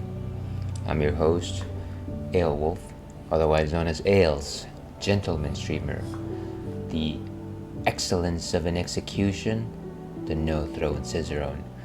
And welcome back to Thursday, folks, but more importantly, welcome back to a retro corner of the stream, which we like to call the Retro Ratskeller. We are playing Castlevania Symphony of the Night. We did defeat Galamoth a little bit earlier in about 10 seconds, so that was fun. Catch the VOD for that. And we're still just exploring the rest of the reverse castle. I can see that my camera's doing a little bit of a crazy stuff here. Let me see if I can try and fix it. Generally what I like to do is have it focus on my hand, and then as I slowly pan out, hopefully it will understand that. Yes, I think that's as good as it's gonna get.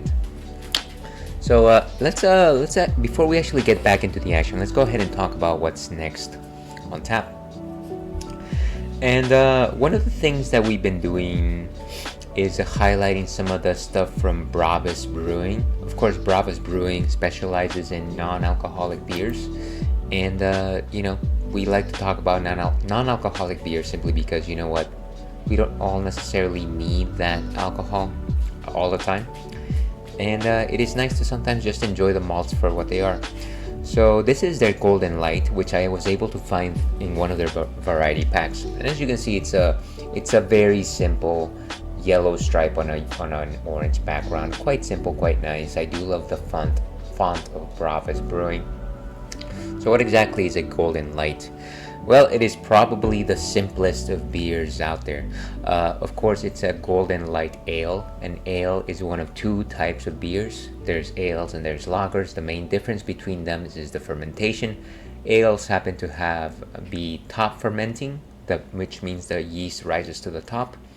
Lagers tend to be bottom fermenters, which means the yeast goes all the way to the bottom of the fermentation tank.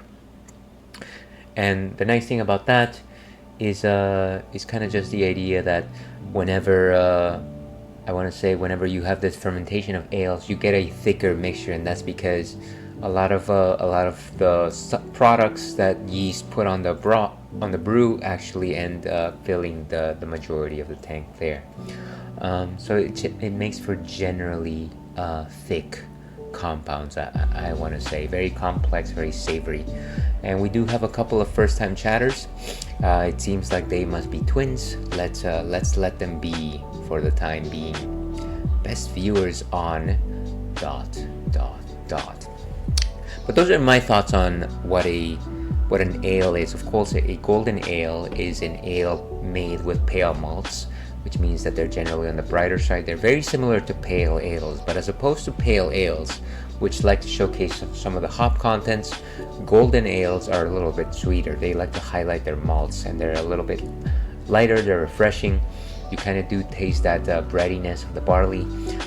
They're quite delicious, and they're very easy drinking. So I do kind of like those guys. But yeah, those are my thoughts on what a Golden Light Ale. Of course, by light, it suggests that it is light-bodied, light in calories, light in alcohol, any of those things. Let's go ahead and actually see what Untapped has to say on this particular story, and let's go over here. And Bravas Brewing, 0.5% alcohol, Golden Light. With all the flavorful craft brews we can make, it was time for a good old-fashioned light ale. Crisp and clean with a touch of biscuit malt sweetness, this approachable brew tastes so much like one of those light beers from the big guys. You will find it hard to believe it is non-alcoholic and only 65 calories. Because if any one of us is doing anything, it is definitely watching our calories. Not all the time. But yeah, kind of a clean description, simple and clean, as some of you might say. Let's actually go ahead and taste this bad boy. Okay. So yeah, it is kind of hot out there. So when I was selecting what the next beer, I kind of just needed to get fruits baskets. That was an explosive can. Fortunately, they didn't actually touch anything, but yeah, that one was gonna pop. Jeez. Well, Bravis set me up a trap. They set up us the bomb. I'm gonna have to clean that up later. Probably not now. This is one of the times that I am reminded that this keeps happening. I keep getting like these spills on my bench over here, and yet I continue to refuse to just get myself like a roll of paper towels to just address these issues. Give me just a second. I do have like some tissue here at the top. It's not necessarily conveniently placed, but it will have to do. Okay. So that's good enough for right now. Okay. So relatively light, I want to say transparent, definitely transparent if you actually just peel the frost away. Bubbly, a little bit crispy, kind of like bubbles on champagne, except very, very low. A nice crown, but that's probably because it was already jam-packed with CO2. In terms of a nose, just kind of a clear, malty smell. Yeah, kind of just delicious. Famine ale.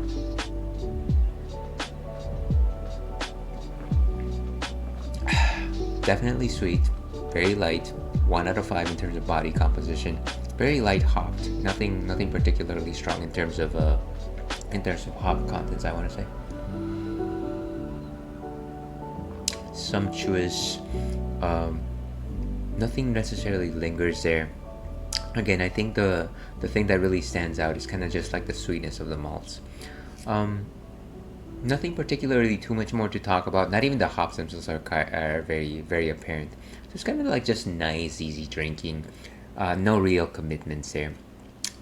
I like it. It's kind of nice. And again, it is kind of like the perfect boon for the summer. Let's go ahead and give this a rating if my mouse decides to move. Let's give this a solid 3 is good. 3 is good. Beautiful. And new brew Thursday. Cheers, we've got it. But with that, let's go back to Castlevania Symphony of the Night.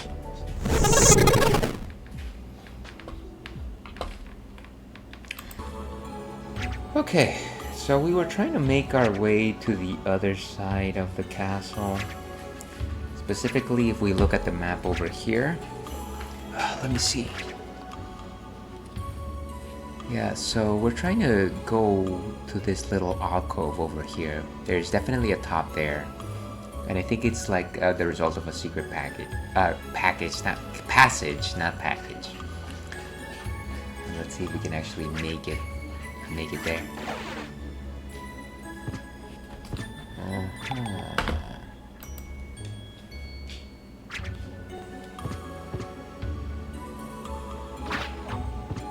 Follow me, devil buddy.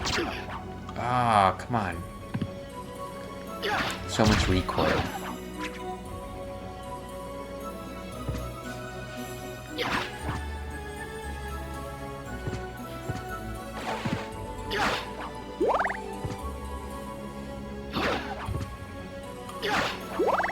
Okay.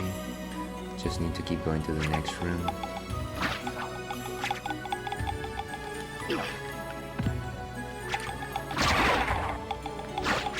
Get these bone brothers out of here. Get out of here. So fortunately, one of our favorite rooms, the save room. Oh, we definitely needed to recover a lot of health. Definitely seems like some of those what is it called? Plasma skulls? Gala skulls? Green skulls, that's what they are. They definitely took a chunk out of us. Just like McGruff the dog. At Chicago, Illinois 60652. Okay, so let's go up. I don't think the devil really likes our bat farm. Okay, so this is I forget what this led us to in the original castle.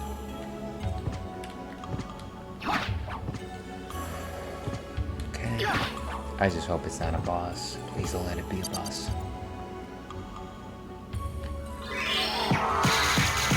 Blue Venus weed. Nice.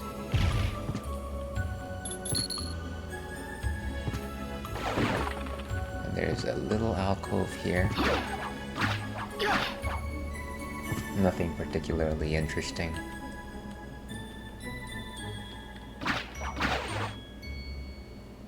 It looks like there was another ferryman here. So maybe, hopefully it's relatively self-enclosed.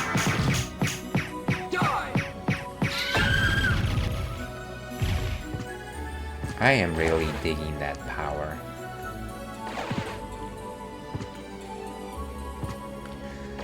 It makes me think that I probably have not been using the mist form enough.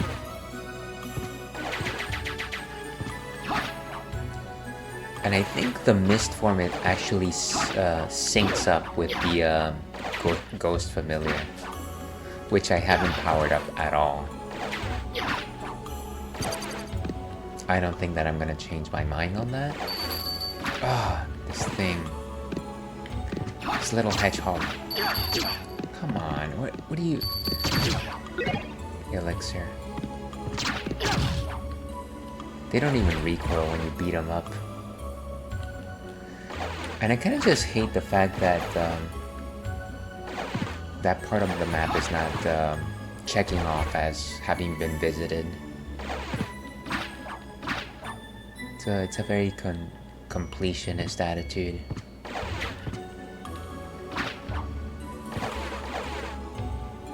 What's it gonna take? Symphony of the Night, what's it gonna take?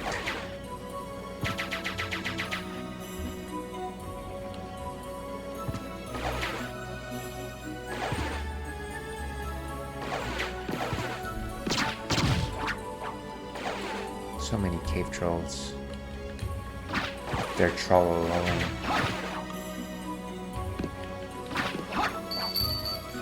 Who do you think you are? Collecting your jar of hearts.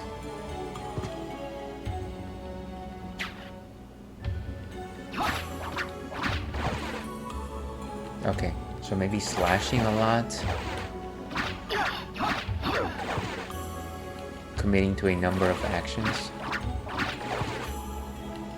I doubt it.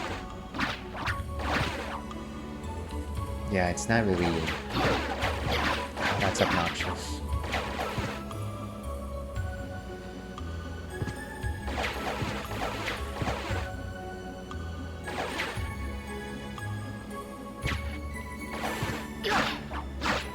So what's in here?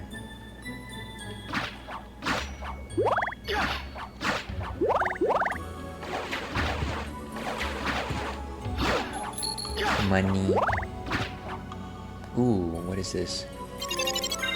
Force of Echo. Vampire's greatest hits.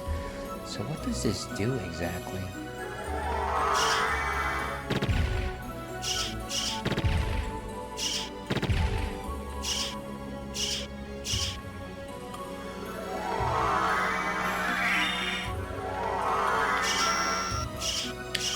So I think it actually powers up our Echo, if I'm not mistaken. Let's see. Force of Echo attacks with radar waves.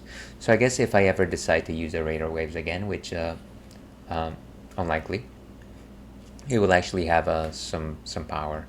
So I think we've got all the bat spells. Got Fire Bat, the Echo, and then the Force of Echo. And then it looks like we have all the wolf stuff as well. Power of Wolf, Skill of Wolf, and Transform Miss. It seems like each of the different forms has like 2 associated relics. So what's left here?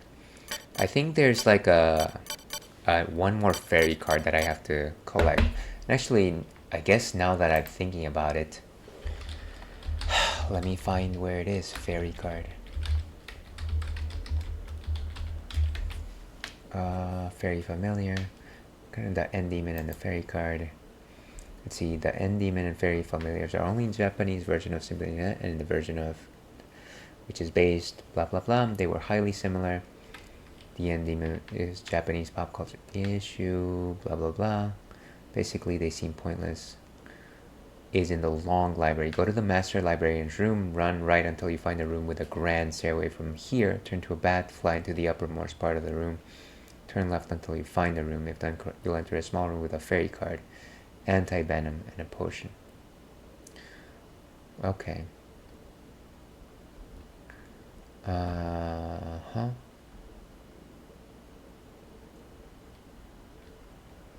So I guess we have to go back to the long library, huh? Well, we're due for a visit to the library anyways. And it didn't say a reverse library. Let me just make sure that it's not the reverse library. Fairy card. Blah blah blah.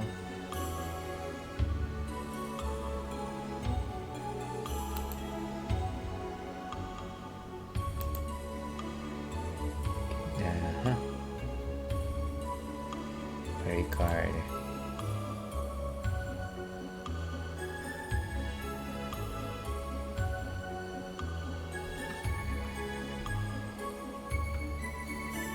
Let me see.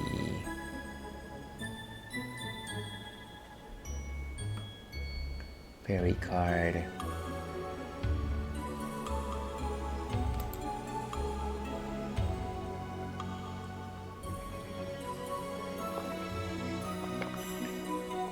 Secret room in Allrock's quarters. That's not.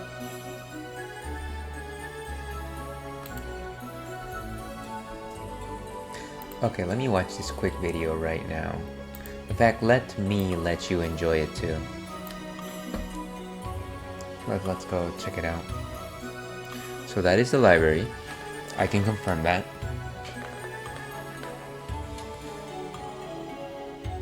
And so you are dog form. Wait, this is the Fairy E card. What is this guy doing? Just fly. That is painful. Why are you doing that? Merman statue. Just get the card.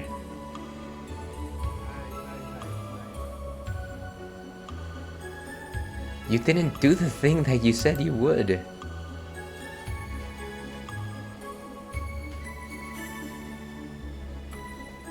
Okay. Fairy cards. Yeah, this is not the video that I'm looking for. Fairy card. Maybe this video instead? The reviews are in, and they are spiked. I don't want to advertise for Jimmy John's, please.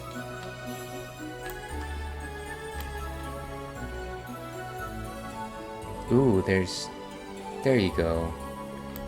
So where are we here? Now this is the standard castle. Can you just pause for, okay. So where is our hero? Well, I'm having a lot of trouble pointing out where they are. Let me see. Okay, I think I just saw like a little flash. Where's the map? Show me the map. Oh, jeez. Okay, so they were here, I think. So let's go over to the uninverted castle, the reverse castle, and let's go over here.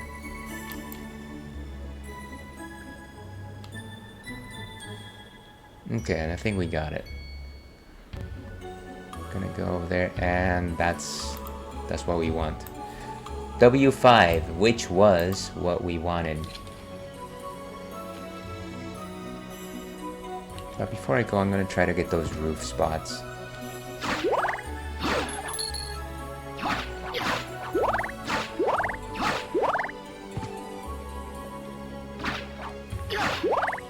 Ah, Sonic!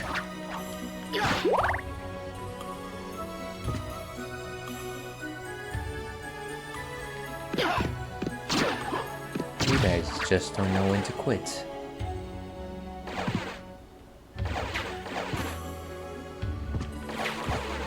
Anything of note maybe on the floor here? I don't know that I actually checked.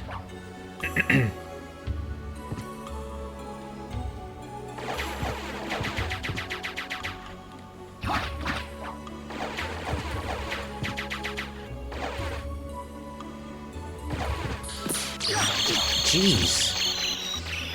That is the power of supersonic right there.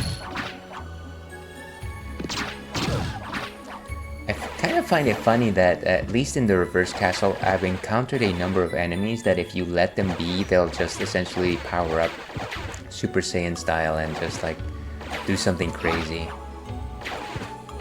It's almost as if the game is telling you, please destroy everything as soon as possible. Ooh.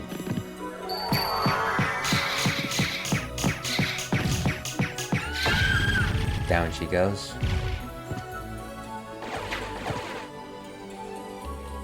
Let's find that save room, and then after that, let's go to the long library. Thank you for backing me up, Demon Buddy. And save room is right below us. We're so close. I can almost taste it. Oh, come on, fly!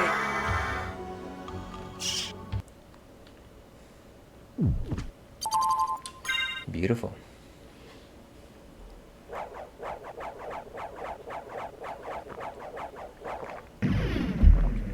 Okay, it looks like we are good.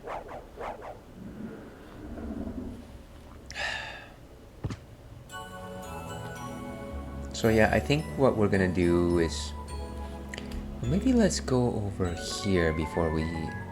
There seems to be a mystery right there, so let's not leave this area without that particular.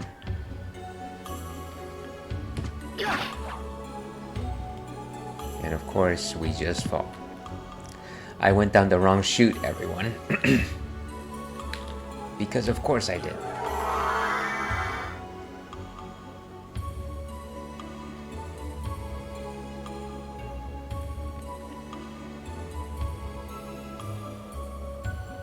This little chute over here just reminds me of the pit from Mortal Kombat 2.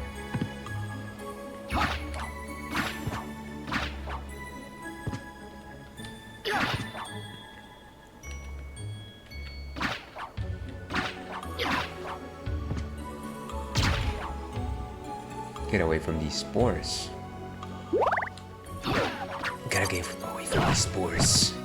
Poisoned. Okay, so this is a place that I apparently did not enter. Ooh, I don't need a sword. What is... Oh, it's one of these little demons. Can you just... There. I used my most powerful spell on essentially a mosquito. What a waste. What a waste.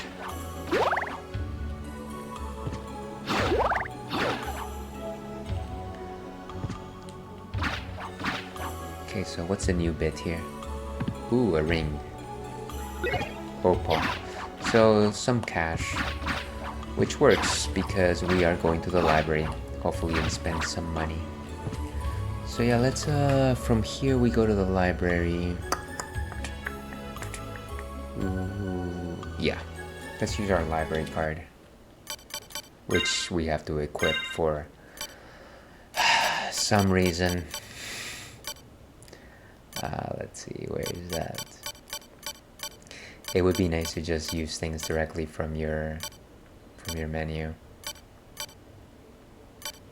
Rapier.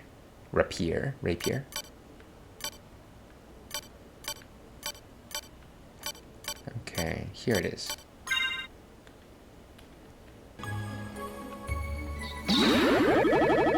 Bubble up.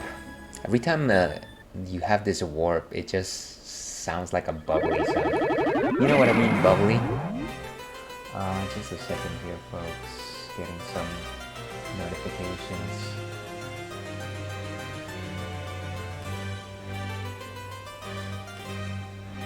I don't know about you, but every time I see a direct message and it's somebody requesting a friend request, I'm just like, did you really think this through? Did you actually think this through? That's not gonna... No. Silly boy. Okay, so let's buy something at the Long Library before moving on. Young Master Alucard. Sell some How stuff. about this? How about all of this? Thank you. Thank you. Funny how we don't need any of these Thank you. things. Thank you. Ooh, look at that. That essentially doubled all that we have. How about this? Do we have any spells to buy that are left? Let's go all the way down. So Gauntlet, Ring of Pails, we have one of those. Metal, we have one. Joseph's Cloak, that's probably the thing that's most expensive. And I'm kind of not... It seems like a cosmetic item, so I'm gonna avoid it until I can't avoid it. We have a Reverse Cloak, dual colored versatile cloak. That seems pretty cheap. Let's get that. Thank you. We don't have a steel cuirass,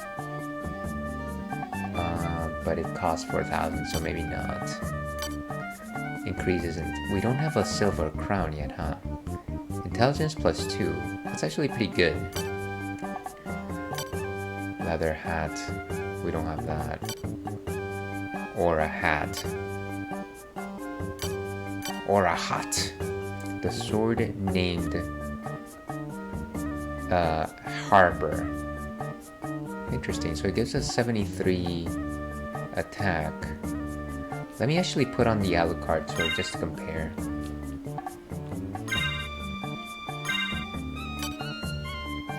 Where's the Alucard sword?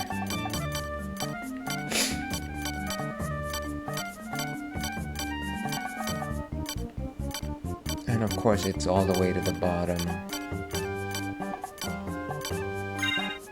So that's an attack of 87 right there.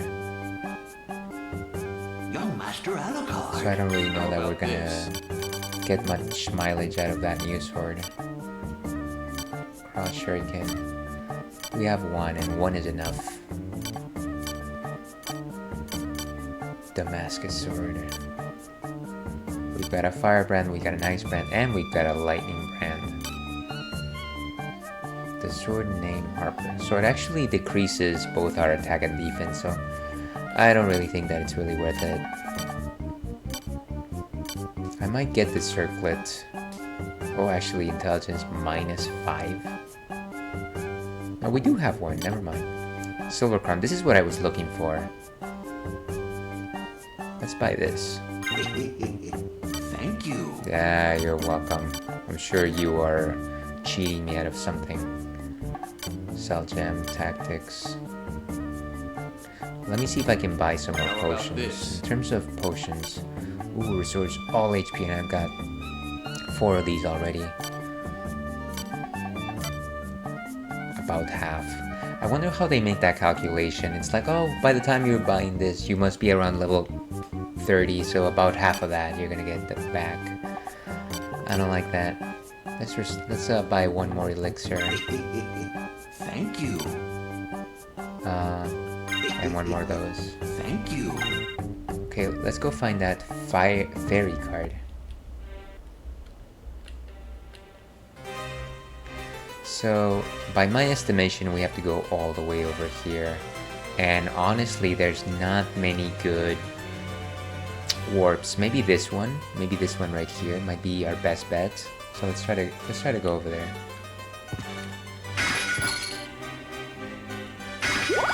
All that money. Oh, let me equip that new circlet. Restores HP by fire damage. So this is what we want. Increases intelligence by 2 points. So not bad. Certainly better than randomly recovering damage by a fire. And in terms of our familiars, demon buddies at level 26. So not bad, not bad.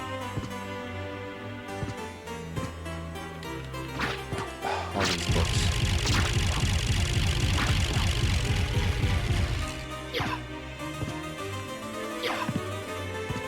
I always forget that I have a download kick.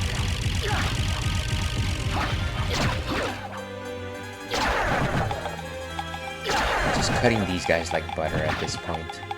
I'm too OP for them. But I'm not complaining.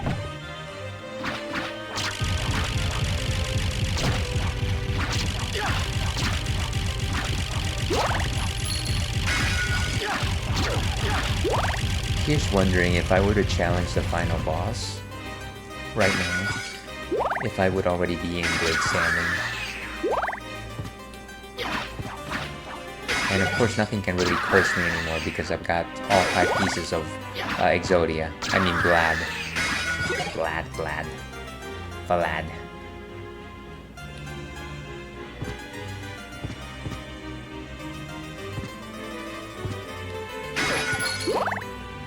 Oh, come on, guy. Duron.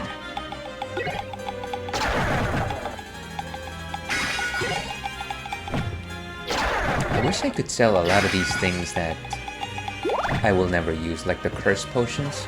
There's no point in me actually collecting those. And that goes double for every single food item that is pointless.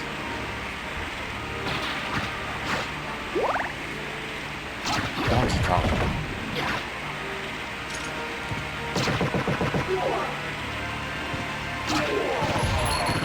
Exploding with passion. And the gunners, of course, because Dracula, I just had to hire people with artillery capabilities.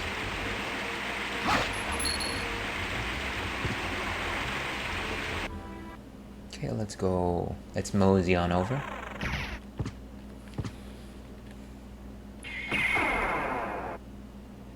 And to your health. Unfortunately, it seems like my camera has gone awry again. I was probably thinking this morning while I was taking a shower that if I needed to replace a piece of equipment as soon as possible, it would probably be the camera first, just because it continues to do this thing where it just unfocuses. Not that it's not like good quality, but yeah, it leaves much to be desired.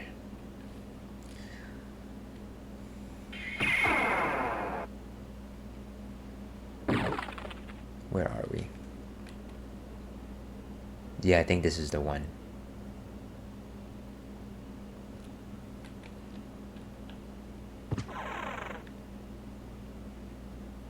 Hey, where's Demon Buddy? Ah, there he goes. For a moment there, I thought you left me.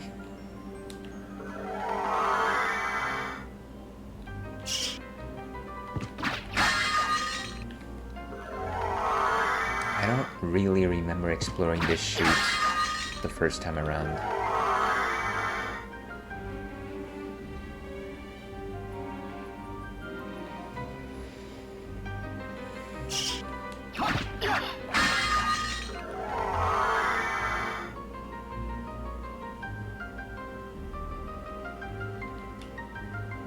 Nice. So we go down this long hallway. Crazy people. Oh gosh. It's part of the Blue Man Group.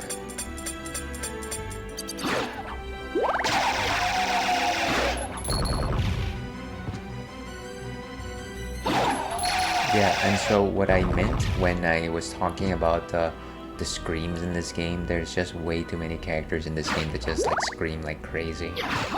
Ah, don't you dare.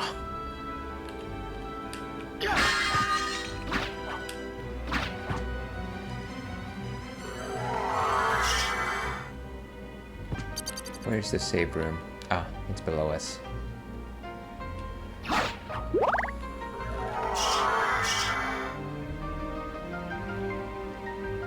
Seek and you shall destroy.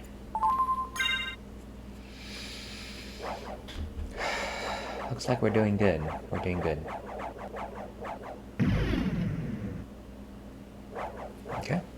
Let's keep going over here.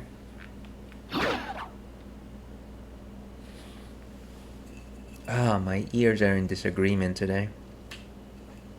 Okay, that's a little bit better, but still, they could be a little bit better behaved. Down we go. Oh gosh. Now I remember this part.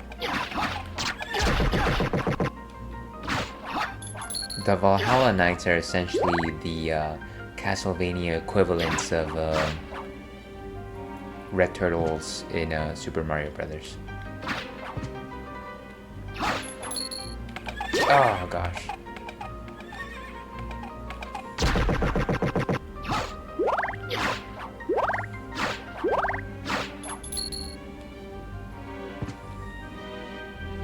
Okay, let's keep going. More of these screamy dudes. Creamy screamy.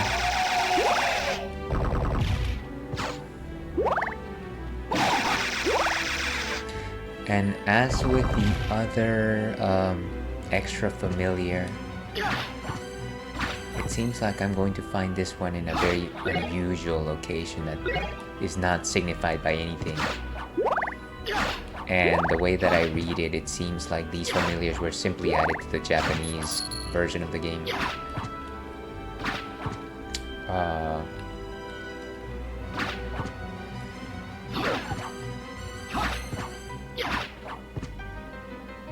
And they're kind of like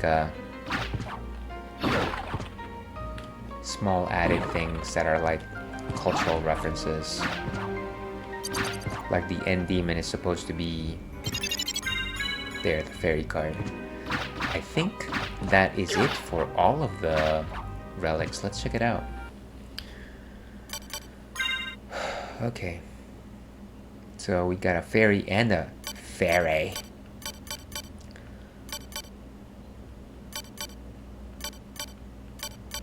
So yeah, we've got every single possible relic, which is good. Really, the only ones that are turned off are the ones that are not the familiars that we're currently using.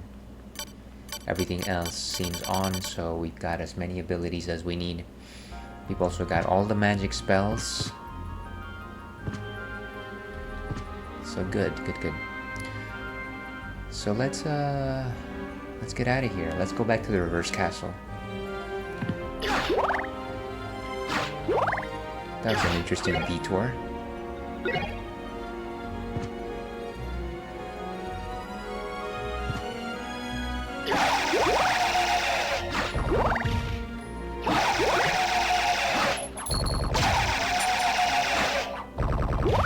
Bloody zombie.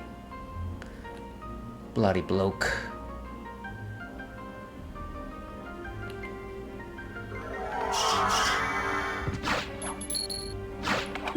Oh, these guys just like come all the way up to you and then they decide to randomly turn around. Okay, let's just fly. We don't need to be here. And I believe that's the sound of an airplane.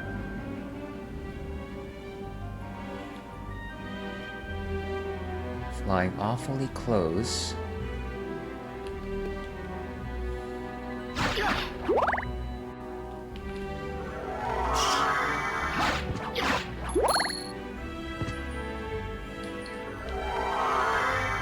Fly, you fool.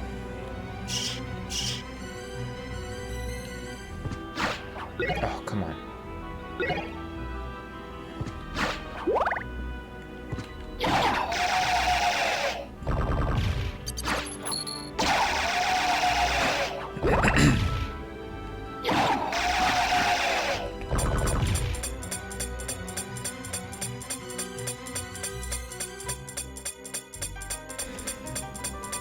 So if this is an Ails and Fails stream, then you know there was going to be some coughing involved. I've got the most sensitive throat in all the land.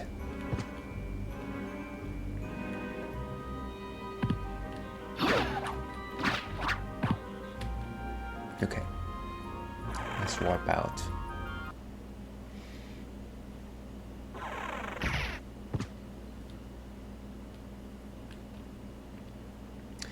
And the closest one to... I think it would be this one right over here, if I recall correctly.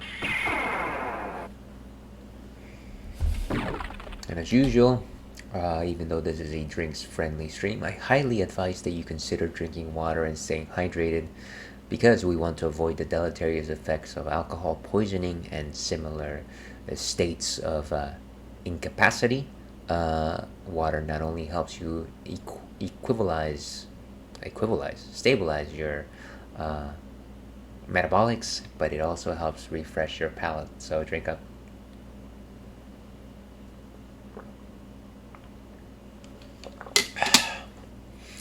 I wonder what Mr. Wolf's zest would think about that.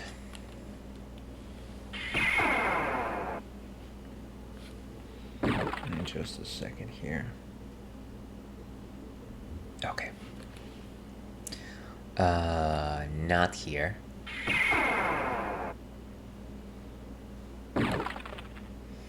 Also not there.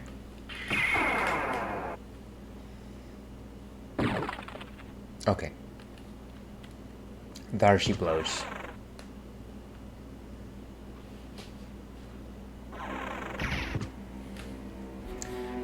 Okay.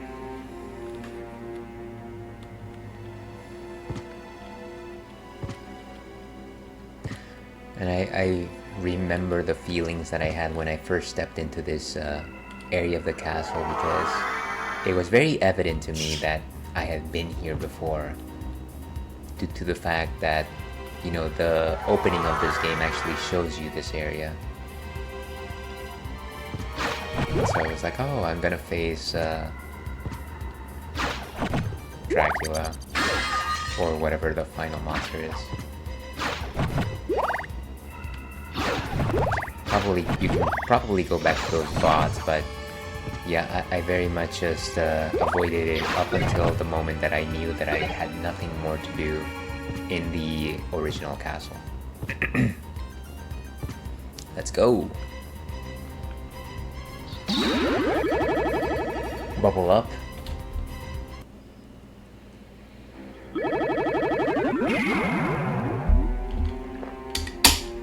Okay, so back in the reverse castle, we've essentially done everything underground. These patches right here just won't register for whatever reason, which fine, I'll let it go, but there's definitely a couple of areas that I haven't visited still around here. There's of course the clock tower, which I'm saving for last because I still have nightmares about the clock tower. But in addition to that, there's this little nook over here, which doesn't seem like I've completed. We could probably teleport and check it out from there. I think this was like close to the clock room, so maybe go over there and see what that's about. There's also... I'm trying to find gaps here. Well, there seems to be like a space over here that hasn't been registered. Maybe go there first. Yeah.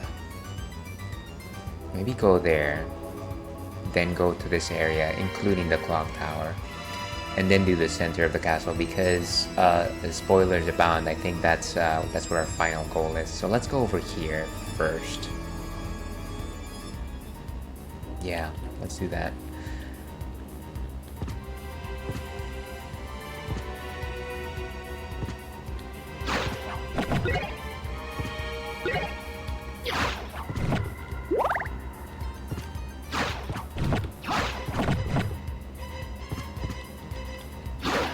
So many memories from this particular location.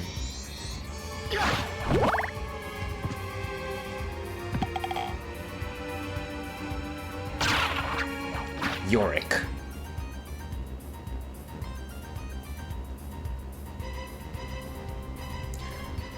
Yeah, I probably need to go all the way up here and start making my way down that way. It's gonna take a while, but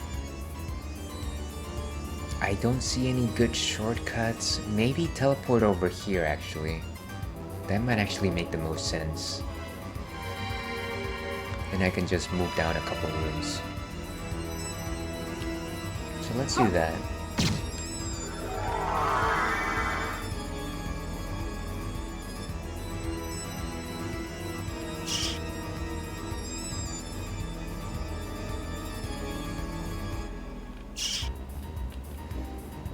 Okay, we gotta keep going up. Moving on up, as they say.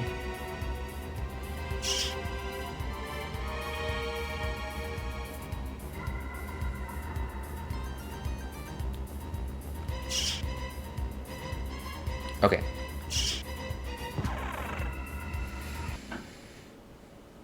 Fortunately, I'm definitely a lot stronger than I was before. I know that originally I avoided a lot of areas simply because I kept getting beat down by different enemies.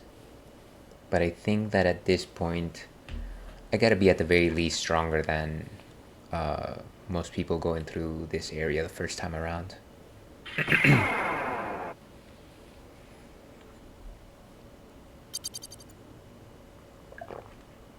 Oh, my apologies. All my love to long ago.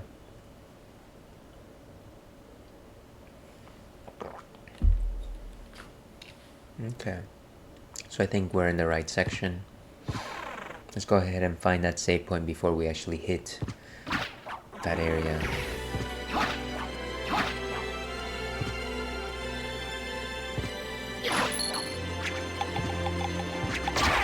Oh, the Nova Skull. See? And it does its Kamehameha. Beautiful.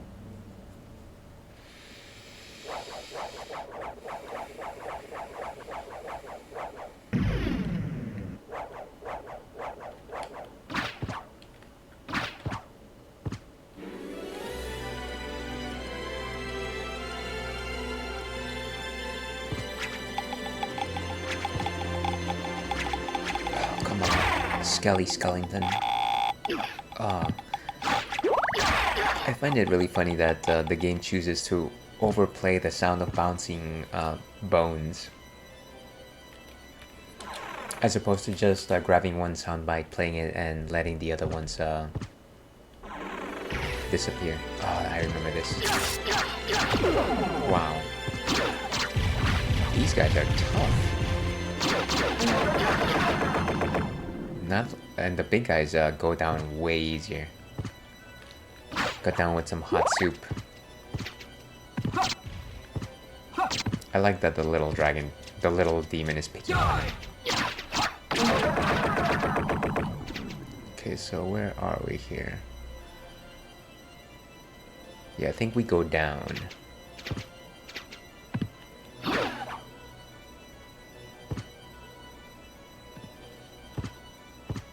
Nice. No closed off room over here, I don't think.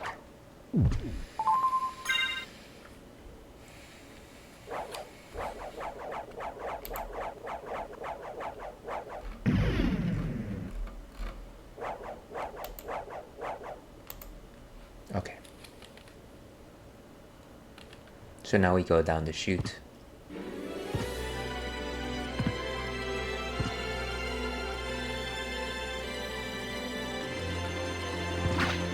Left is right. Ah, it's those little demons. Whoa, there's little demons everywhere. Can you get them off my back, please?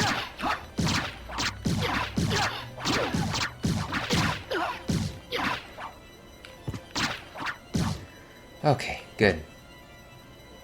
And no wonder I missed that little opening the first time around. Surrounded by these ridiculous creatures. Okay.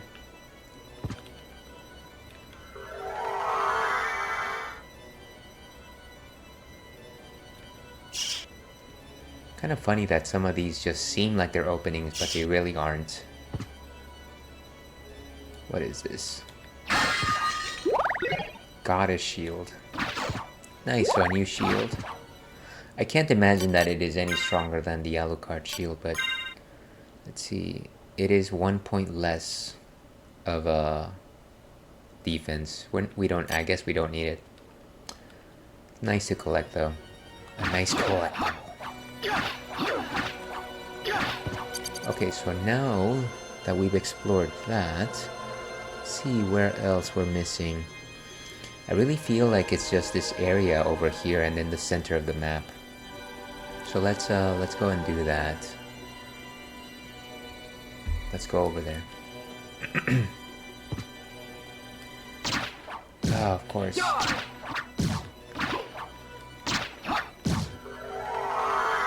We're not gonna come out of this unscathed. I know it. I know it. Yeah, exactly. Ah, what a pain. Can you get rid of your friends?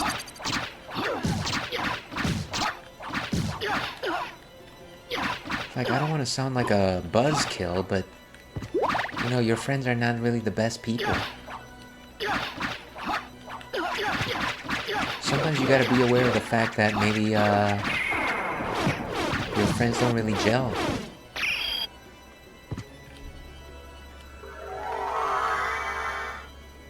Oh, what a waste of hearts.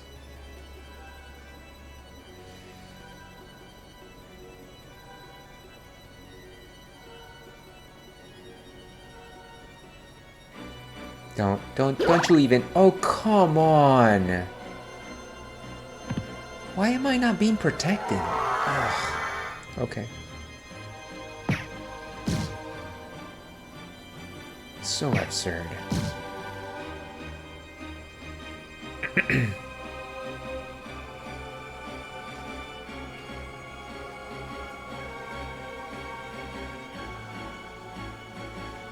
Clearly this is the ladder scene from MGS 3, is it?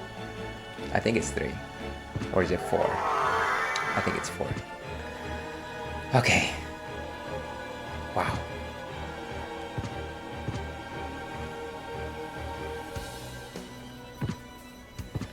I don't think I need to mess with those guys.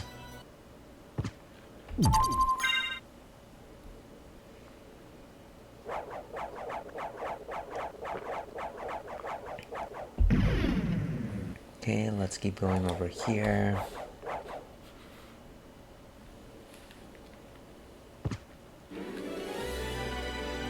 And let's find that warp.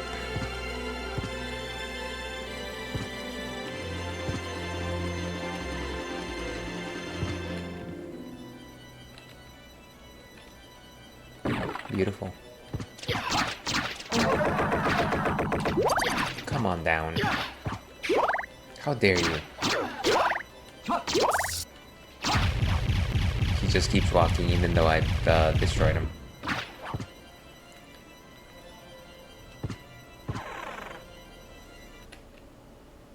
Or rather, sent to the Shadow Realm, of course.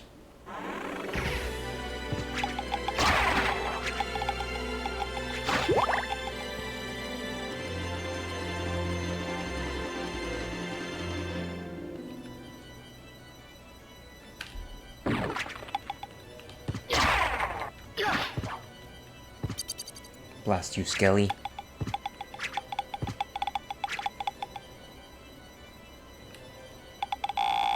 Oh wow, they get... It essentially sounds like, I'm not saying in this level.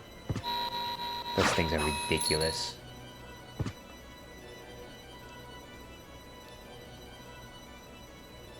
Okay, and the warp should be beyond these doors. Beyond the looking glass. And just a second here, folks. Okay.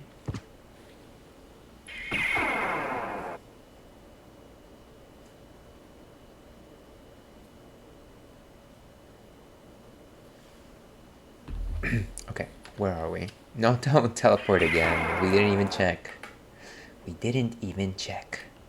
She doesn't even know. But actually, we are exactly where we wanted to be. So, I guess we got lucky. Yep.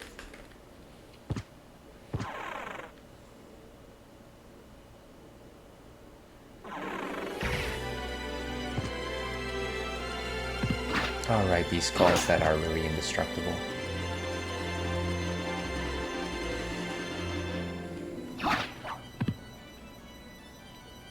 Here's hoping that even though I skipped this area, it's actually quite simple. In the sense that maybe I was supposed to do it earlier, and I've only come back to it. Maybe. I can't imagine that... Ooh, the Bible! Symphony of the Night developers were like, oh yeah, they're definitely gonna save the clock tower for the last bit. Or maybe they did.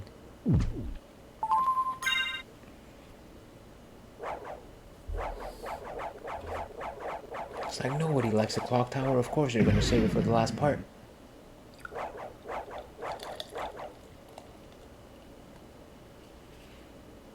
Surprising amount of ale in this one can. 2 days to come. And if you are just joining us, we are enjoying a non-alcoholic Golden Light Ale from Bravis Brewing.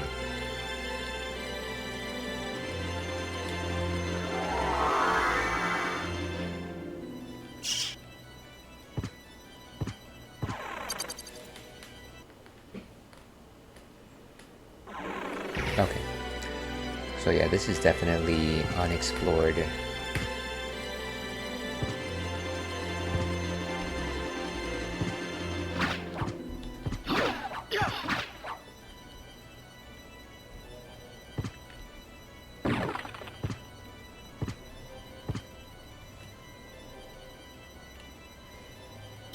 So if I recall correctly, in the regular castle, the reverse castle, this was like a lot of little bridges that crumbled beneath you, and you had to time your jumps properly, so it was like a smorgasbord of platforming. A smorgasbord of platforming.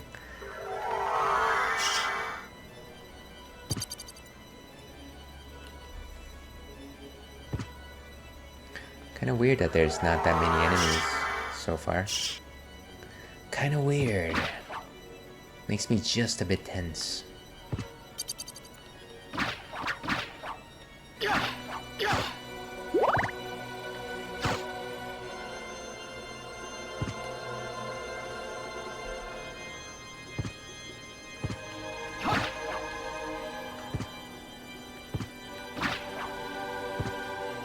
Ooh, what is that?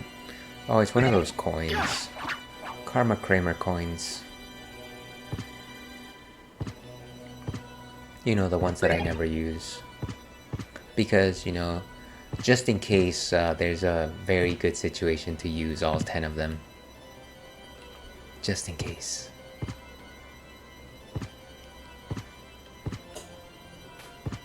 Okay, so... is that the extent of that? I do feel like we should have gotten access to the bottom of this thing.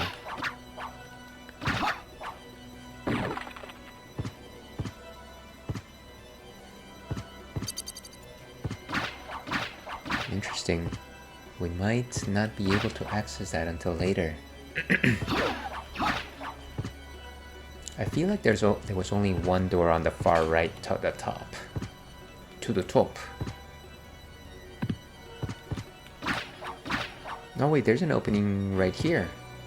Wow! Yeah, there's the entirety of this area.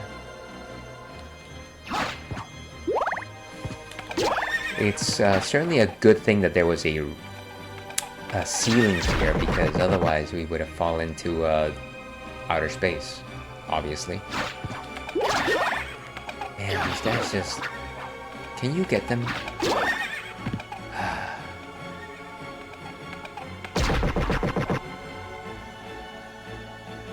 Gotta approach with caution.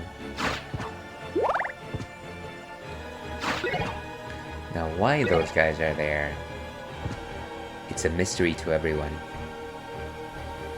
Ooh, that a helmet? Dragon helm. And what does that do exactly? frightens enemy and lowers defense. So it actually, so it decreases our intelligence, unfortunately. But it lowers defense, but it seems like it actually increases my defense, so that's a little unusual. Maybe the silver crown was actually giving us some defense already. I wonder if it looks different cosmetically.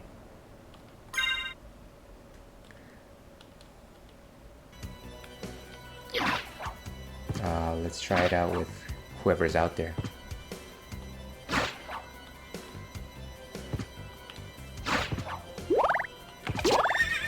I don't really think it's gonna do anything for us. Especially now with these guys that just kind of keep going on and on. Let's put back our circlet because we would rather be intelligent, I feel. That's like 11 points, 12 points of intelligence, so certainly sounds like a more powerful gambit from my perspective. But what do you think? Sound off in the comments. Sound off in the comments.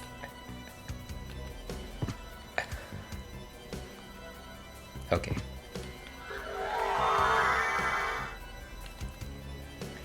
Let's make sure that we cover this entire little patch just in case there's any, you know, little flames or whatever that we can potentially get.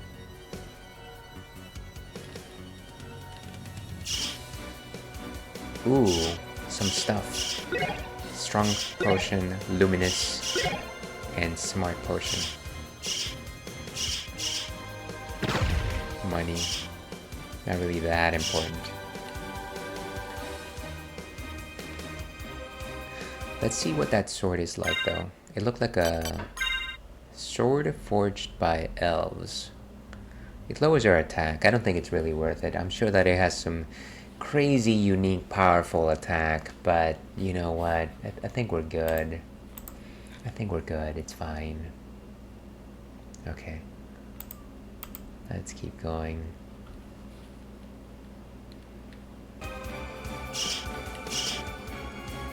Let's get the rest of this. For a moment there, I thought I was frozen. Wait, there's like a... I almost feel like I was blocked by something here. Strange. Or maybe the background just wasn't moving.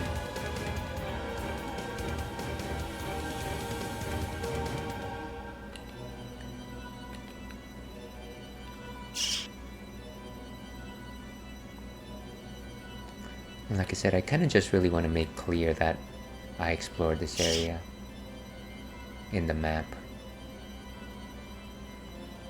I'm really curious as to how the game tells you, oh hey, you've explored this part of the map. And then it uncovers it. Ah, wow. Back's not doing quite well.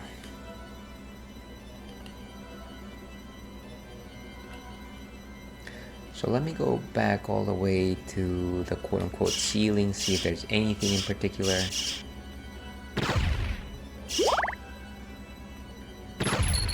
Money, of course, because we do need that Kashula.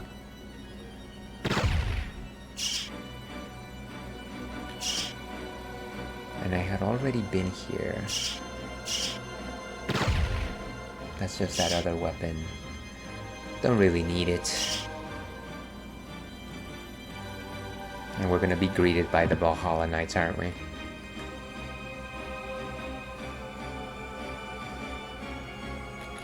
Ah, of course.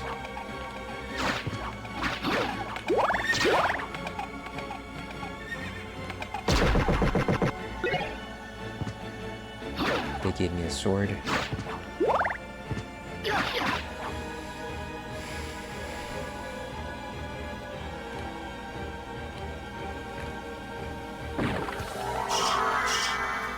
And it's one door, it's not the door. Oh, and this is... yeah, that's the clock tower right there. Before we go in there and enjoy that fun, let's see what the other door actually had in store for us.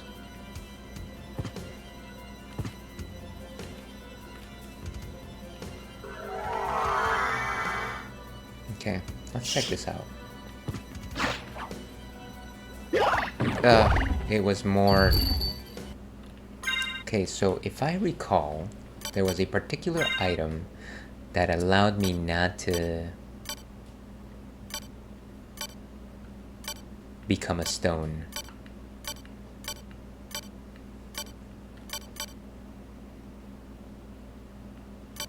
Restores HP by poison damage. This might be a good idea to see if this thing actually works. Dragon Helm. Does it scare away anybody? What happened? Oh, I did my little spell. It's not keeping anybody away by the way. I think. Yeah, I'm still getting turned to stone. So that's pointless. Let's go back and using the circlet. Or the intelligence circlet. What was it called? Silver crown, yeah. And then... I think it was the mirror? Yeah. There we go. We don't really need this anymore. Highly valuable... Oh, another diamond. Increases rare item appearance. Blood healing ability. MP restoration. Status after sunset. How does the game know that it is sunset? Let's go with all of these things that I can sell. I can't imagine that I got them very recently. Oh wow. Thank you very much for the raid, Rich. Let me find a spot where I can actually talk. This is a lot better. And let me go ahead and snooze ads right here. Okay, let's go to intermission for just a second here, folks. So, as I was saying, welcome in, Raiders. Thank you very much for coming in with Rich. And Rich, how are you doing today, a friend of mine? Good to see you. What have you been playing? Let me go ahead and do this. Rich. Let's uncover the mystery of what it is that Rich was playing. You were playing Star Tropics. How is that going? I seem to remember that is a Nintendo game. It had a very like a Legend of Zelda kind of vibe, but there was like puzzles that you had to solve. I vaguely recall that there was a part where you actually had to get a note and put it in milk or something, and it uncovered a certain mystery. Anyways, welcome in and welcome, Raiders. My name is Ailwolf, but most people call me Ails. I'm a variety / retro streamer, which means that there's no bounds here. Yeah, I currently playing Castlevania Symphony of the Night right now, and I'm currently drinking a non-alcoholic golden ale. So cheers to everyone. Finished Zelda 2 and moved on to Star Tropics. It's a Zelda-style game on NES. Oh, I got it right. Yup, you got it. It's hard. Yum, that sounds tasty. It's okay. It's a little bit sweet. It's a little bit delicious. Certainly something for this hot weather, which we've been experiencing here in my corner of the world. And of course, I did give you a shout out. Anybody that was here before the Raiders showed up, kindly give Rich Lich a follow. Not only a very accomplished streamer of mostly retro games, but also just an incredible person to chat and you know, kind of just I want to say one of the real ones, as they say. So kindly give him a follow. Certainly will be worth your time. But yeah, thank you very much for the raid. Very, very kind of you. Let's go back to Castlevania, shall we? Enough about me. Enough about my nonsense. Let's go back to what matters. Games. Let's see. Thanks, Ailes. Of course, Rich. And once again, thank you so much for coming in with your viewers. Very much appreciate you entrusting me with your community. How is Symphony of the Night going? So actually, if you actually look at my reverse, let me not spoil anybody that is not familiar, but I have covered a large section of this map. And yeah, I'm kind of just finishing a couple of areas, including the clock tower, which is kind of this place that I kind of just dread. It's obnoxious, and there's a mystery there. So if anybody doesn't want spoilers on Symphony of the Night, you're certainly welcome to go. And of course, anybody, raiders, Rich included, if you have to raid and fade, I completely understand. You know, get a snack for yourself, get a bio break, a stretch break, certainly good for your health. So please do that if you need so. But yeah, I've essentially got the clock tower to finish, and then it's just the center of the castle, this big matzo ball right here. That's kind of where I am right now. I think I'm level 48. Got all my relics, all my spells, though I barely use them because I rarely know how to use them very efficiently. So that's kind of where I am. Look at that. Yeah, imagine that. I feel like you were there when I was first starting this game, and how I kept getting my butt kicked right and left. And now I've been able to actually get somewhere. I was in the process of actually equipping a different accessory. Let's go with blood healing ability. I don't even remember what that is. And then of course, I don't know how the game knows when it is after sunset. Let's go with MP restoration. Let's see. You're almost done with the game. Yeah, I feel like I am. I was actually just pondering what game I should play next, and I don't necessarily have a strong clue, but I feel like it's going to be an RPG, a retro RPG. Maybe one of the classic Final Fantasies. What's over here? Ah, more clock tower. Let's work on the first room first. How about that? And we got an ad in about 3 minutes, so very much apologize to anybody that is allergic to ads. I have grown a tolerance for them.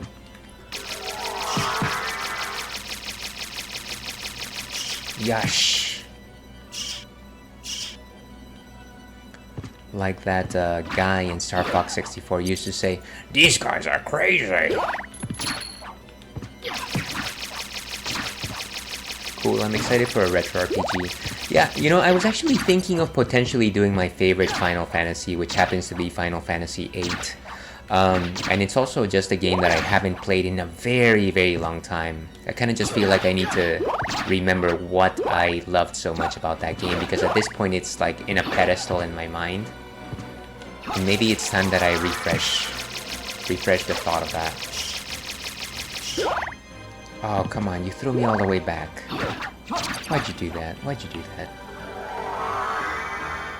Kind of weird. I'm not noticing any gears here in the clock tower. That's a little weird. Let's see. Don't party just yet. See, you knew exactly what I was thinking about. Ooh, nice. I'm thinking about playing 8 after Tactics. I never finished it. I highly recommend you finish it. I'm thinking of playing it, but not necessarily doing 100% completion. But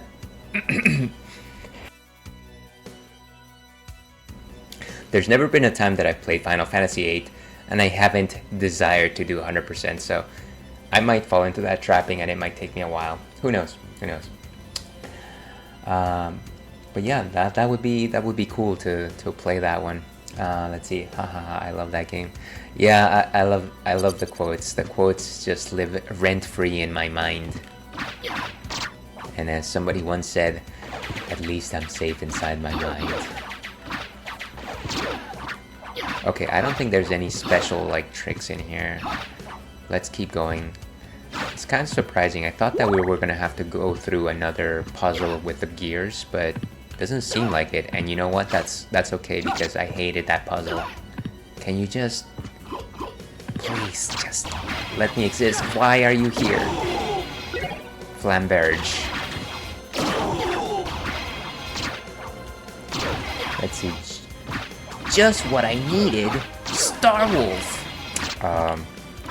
Yeah, and let's not forget that that veritable quote. The hatches are open. Yeah. I think my brothers and I used to just repeat Star Fox 64 quotes back and forth all the time. More of these guys. Okay, I'm trying to just clear my space here.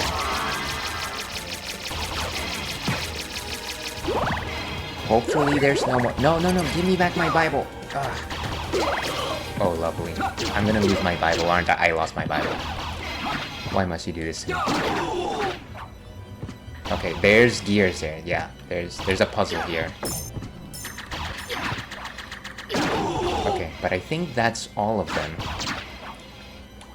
I don't want to leave this room because I don't want to have to deal with those knights again. Give me just a second here. Let's see. IMO, second most quotable game next to RE1 OG. You mean with the Jill sandwich and the Master of Unlocking. You know, I haven't even played RE1 myself yet, but I know those quotes just from, you know, people reverberating them across time. Yeah, I kind of just love that era of games where you just had voice acting from very early on, voice acting, and you just had very like trite ways of saying things. And actually, I feel like we've talked about this, but that actually covers Final Fantasy Tactics. Oh, and I guess ads are on. Apologies if you're not. You know what? I'll stop for a minute.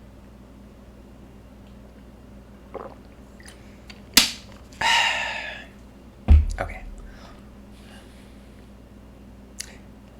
Tactics, yeah, bad translation. You know, it's not necessarily bad. It's just got its own charm, and that's okay. What is it? What's the phrase? Blame. Don't blame me. Blame yourself, or blame God. But yeah, I think we talked about that once.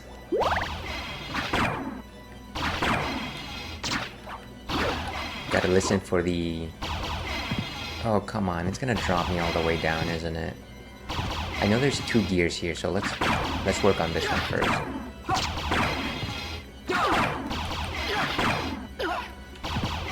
I love it. It's just... Guys, come on.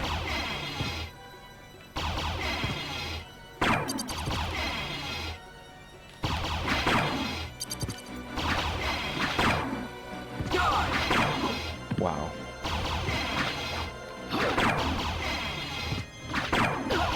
Jeez.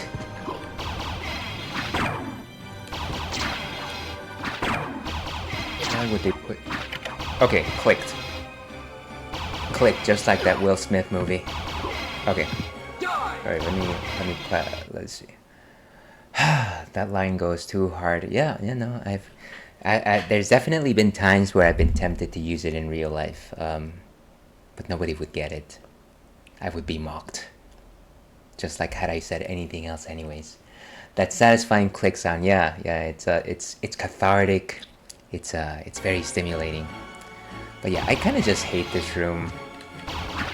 There he goes. 2 clicks. Let's move on. And so that's the door that we're trying to open. Oh, another one of these guys. And if I had my Bible with me, this would be so much easier. I mean, a little bit easier. Like, as opposed to 5 hours, it would have taken me 4.5.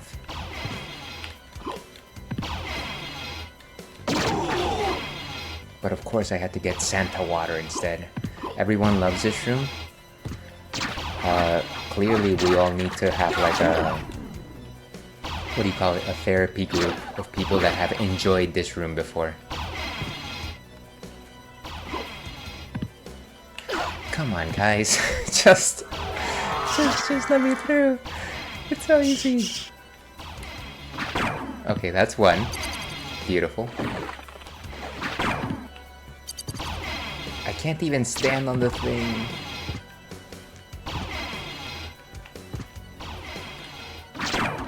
Okay, this is gonna take a while. Nagi. Oh, welcome in, Sailor Nagi. Good to see you. Thank you for popping in.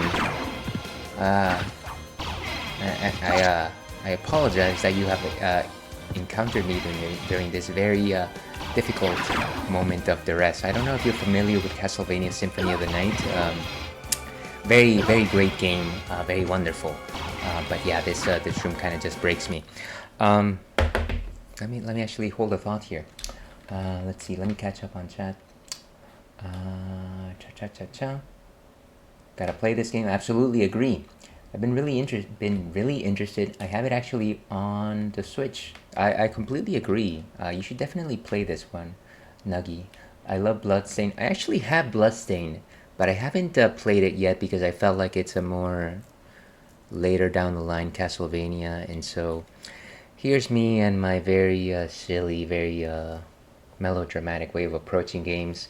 Whenever I feel like there's a franchise, I kind of just like to move through it chronologically as best as I can, which of course I don't recommend to anyone. Let's see. Nice. Ooh, cool, you played Bloodstain. I gotta play that. Bloodstain is beautiful. If you're struggling a hard time, I will struggle.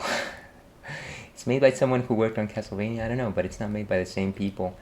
I know that it's not made by Konami, but I do know that the people that originally worked on somebody from Castlevania, and I want to say maybe the original creator, like what's his name, something Igarashi, maybe worked on it. I'm not quite sure. But before I forget, where are my manners? Everyone who is currently watching this stream, except for you stinky bots, kindly give Sailor Nuggy a follow. They were last playing Nier Replicant, and of course it's version specifically 1.224744871139, which is the best version, of course. I actually have that game myself, but I actually haven't played it yet. I'm looking forward to a good opportunity when I can actually do that. But yeah, certainly give her a follow. Very enjoyable, very good chatter, and yeah, I can't say enough good things about their streams. Ales, it's amazing, highly recommend. Yeah, of course, you're most welcome. Let's see. I played Bloodstain at my homie Bonzo's house. Now that I'm seeing it, I'm just simply stating facts here. Just the facts, ma'am. All right, let's continue down this road of madness, or as they used to say in No More Heroes, let's go down to the Garden of Madness. Okay. Why do I keep getting hit so much? It's like my sword jump won't even be able to... Maybe if I do the gravity jump and then try to hit the gear? Not yet.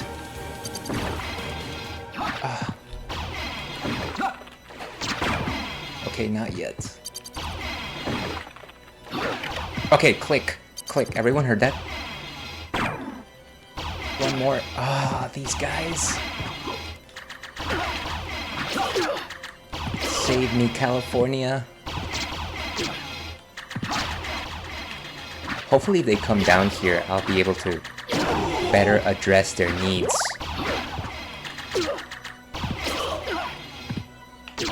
No! Why'd you push me out of the room? That just resets everything.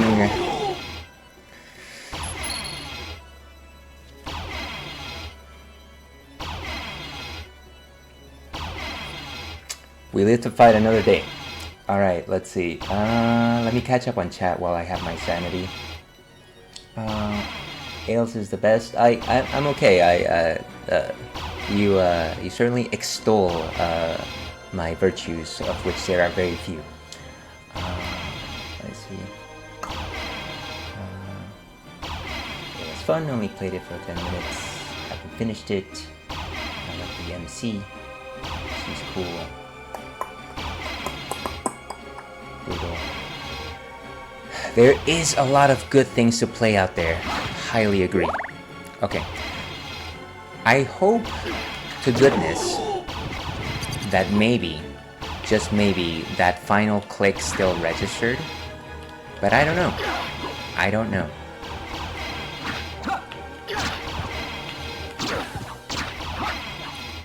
I'm going to like pretend that I wasn't pushed out of the room and maybe the game will let me get away with it. I somehow doubt it.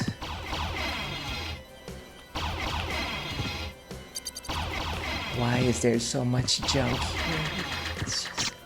It's just a room with gears.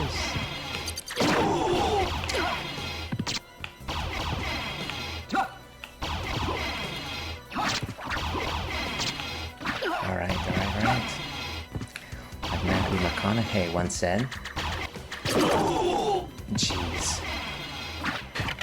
Okay, I think it clicked.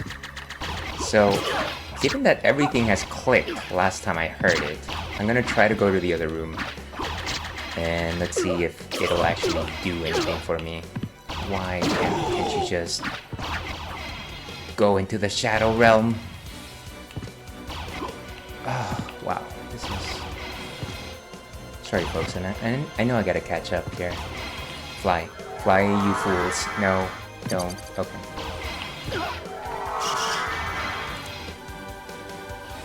Wait, I think that door is open, right? It is open. Yes, it is. Ah, thank goodness. I never had to do that again. Boom! Okay, sorry about that. Wait, sorry for cursing. Wait, no, wait. Guys, you're all free to curse. Me, I'm the only one that kind of dials it back. So you're free to say whatever you want. Let's see. Let's see. Nice one. Blah blah blah. Is this stream family friendly? Well, considering that we are having some friendly alcoholic drinks, I've never considered it family friendly. I'm kind of just how do you say? I kind of flanderize everything, and so while I myself, both in stream and in real life, don't necessarily curse, I don't actually mind it. How about that? Sorry if I gave anyone the wrong impression. Let's see. Noted. Yeah, I think so. Okay, I kind of go with the vibe. I keep it PG. Again, you guys are free to say anything you want. Don't worry about a thing. Oils, after you do the gravity jump, you can immediately transform. Really helps with moving around in this room. Thank you for that tip. I heard the click. Yes, you did. Can't remember the other room. It's open. Indeed. We did it, guys. We have done it. I forgot I had corgis. Yeah, and actually, now that since you guys are here, let me actually go ahead and do this. Let's do one for the good old churro. It's a special moment anyway. Let's go with this side. Here you go, boy. And so I just gave him his little plate dish that has a lot of compartments. Let's see if I can actually activate the Corgi Cam Large. I think I gotta go to intermission first. Yeah, so there he is. That's a good boy churro right there. Yeah, so that's my boy of 6 years. He's a handsome devil. And I emphasize the word devil there because he's a menace to society. There's a lot of times where I just want to like get him and say, Churro, why must you bark so much? But at the same time, that's him just trying to be chatty, I guess. But yeah, he loves that little toy right there. He's probably gonna be hanging out in that in his bed for a while. Churro, yeah. Indeed. He protect indeed. But yeah, he's in the corner of the screen. Feel free to stare at him over my let's say original performance in this game. It's certainly a little more entertaining than myself. Okay, so let's keep going over here. Let's see all these treasures. Diamond, life apple, and a sunstone. I think we have the opposite.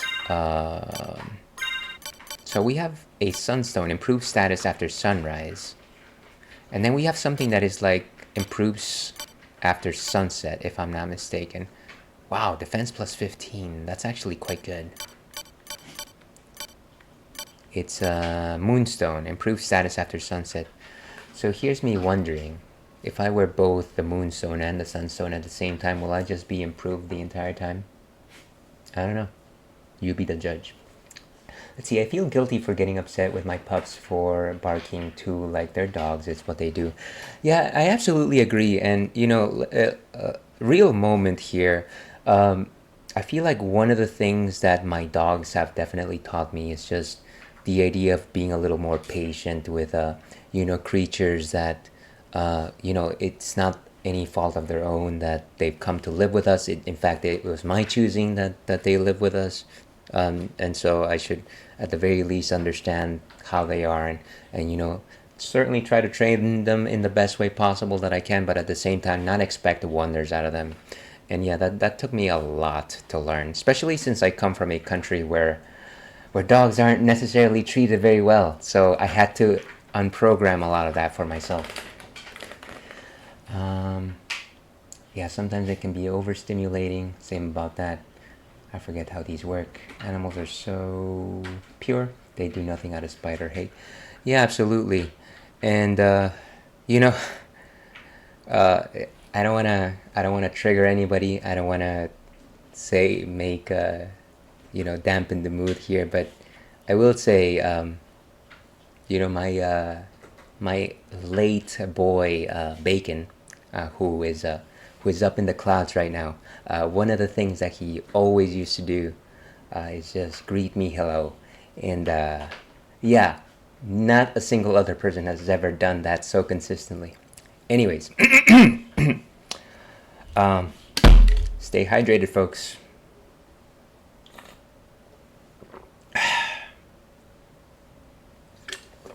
So let's keep going over here. I think that is the last of the clock tower that we have to deal with.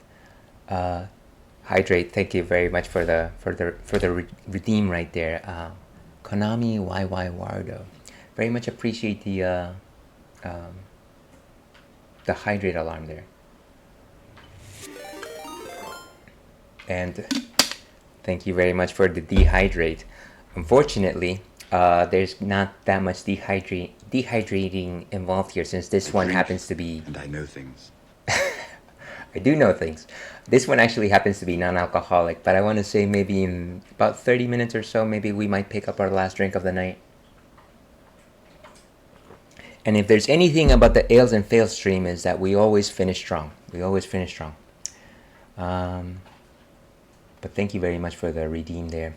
I gotta feed my animals. I'll be lurking. Thank you so much for stopping by, Rich. Please enjoy your time with your animal friends. Feed them something good. And catch you later. And once again, as I said before, everyone watching out there, please give Rich Lich a follow. Solid streamer and a person of many virtues. Okay, now that we've done the entirety of the clock tower, I think really there's only one part left to go over here, and that is the center of the map, the heart of the map, or rather the heart of the cards. Just a second here.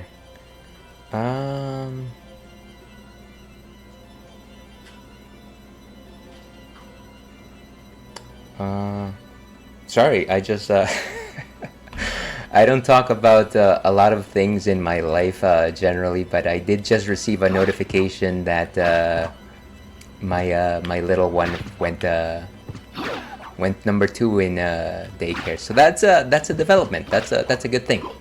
And that is the last time I'll talk about that. But very proud, very proud. Oh gosh, I gotta get out of here. And first time chatter, Konami Waiwarudo, what animals do you own? Monkey, crocodile, tiger, or bear? Mostly just a corgi right now. Well, thank you very much for asking, and thank you very much for popping by. Shall I just simply call you Konami? Is that good? I can try and say your full name every single time. It's just going to be a bit challenging. I gotta get out of here. I gotta get out of here. Please, just let me... Wow. Just go. Okay, beautiful. And we are out. Let's see. Let's see. Good job, little one. Yeah, he did well. I'm very proud of him. I didn't know you had a kid. Yeah, it's not something that I publicize very often. I kind of try to keep personal life and streamer life a little bit separate, but you know, I think it's been 3 years since I started doing this. I can fairly say, yes, somebody as ridiculous as myself is lucky enough to have been blessed with a beautiful boy. And again, that's really all I'll say about that. Yes, lions and tigers and bears. Oh my. Yeah, so just the corgi, but keep tuning in. I might actually change that. I was actually talking with my partner the other day that maybe next year we might consider getting another corgi, because we both love the breed, and Churro does need a friend. So stay tuned for that. Maybe in 2025 will be the year of double corgiism again. Just like when the stream first started. You know what? The axe is a lot better than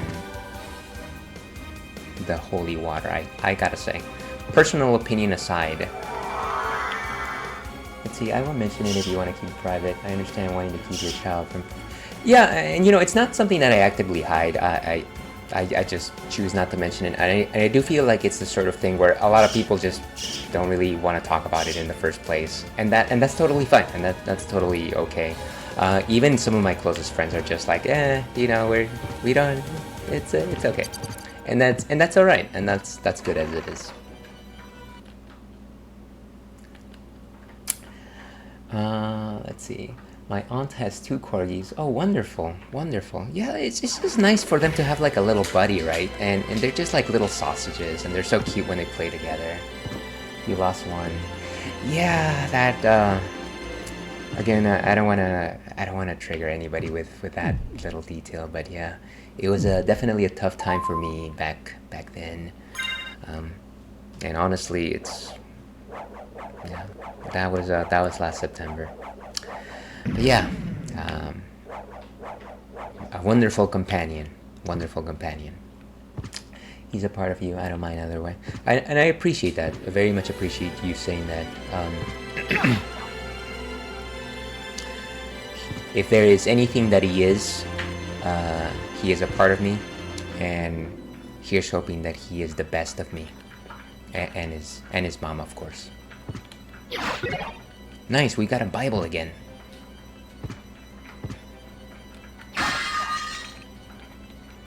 I have to be in a Discord anime night in a few minutes, so I will leave a lurk, but I'm so happy I could come by and chat. Well, please enjoy your Discord night. I hope it's something fun to watch. Thank you very much for stopping by, Nuggy. Very kind. I will try my utmost to return the favor someday and pop into your stream again. And yeah, I really appreciate you taking the time to chat. This has been a very stimulating conversation. Really appreciate you. Let's see, we're watching Freeren. Oh my goodness. You're watching Freeren. I love it. Please enjoy. That is probably my anime of the year. I love Freeren. You are fine and have no expectations in return. Happy to be here. Thank you so much, kind soul. I try to be one. I at least play one on TV, and you can't wait. And yeah, Freeren is wonderful. So yeah, please enjoy the rest of your eve, Nuggy, and catch you again. And I'm actually gonna take a... You're not playing. Okay, lurking. Nice. Where was I? Yeah, so I'm actually gonna take a quick break here. Let me leave myself in the warp room where it is at the very least safe. And we're gonna take a quick break. We gotta warp anyways, closer to the center of the castle. We will be back in about 7-8 minutes or so. We're going to go explore the center of the castle after that. So here is hoping that you will join me on the other side. And let me leave you with Serenity's good. Serenity is always good. Serenity now, as they say. We'll be right back.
And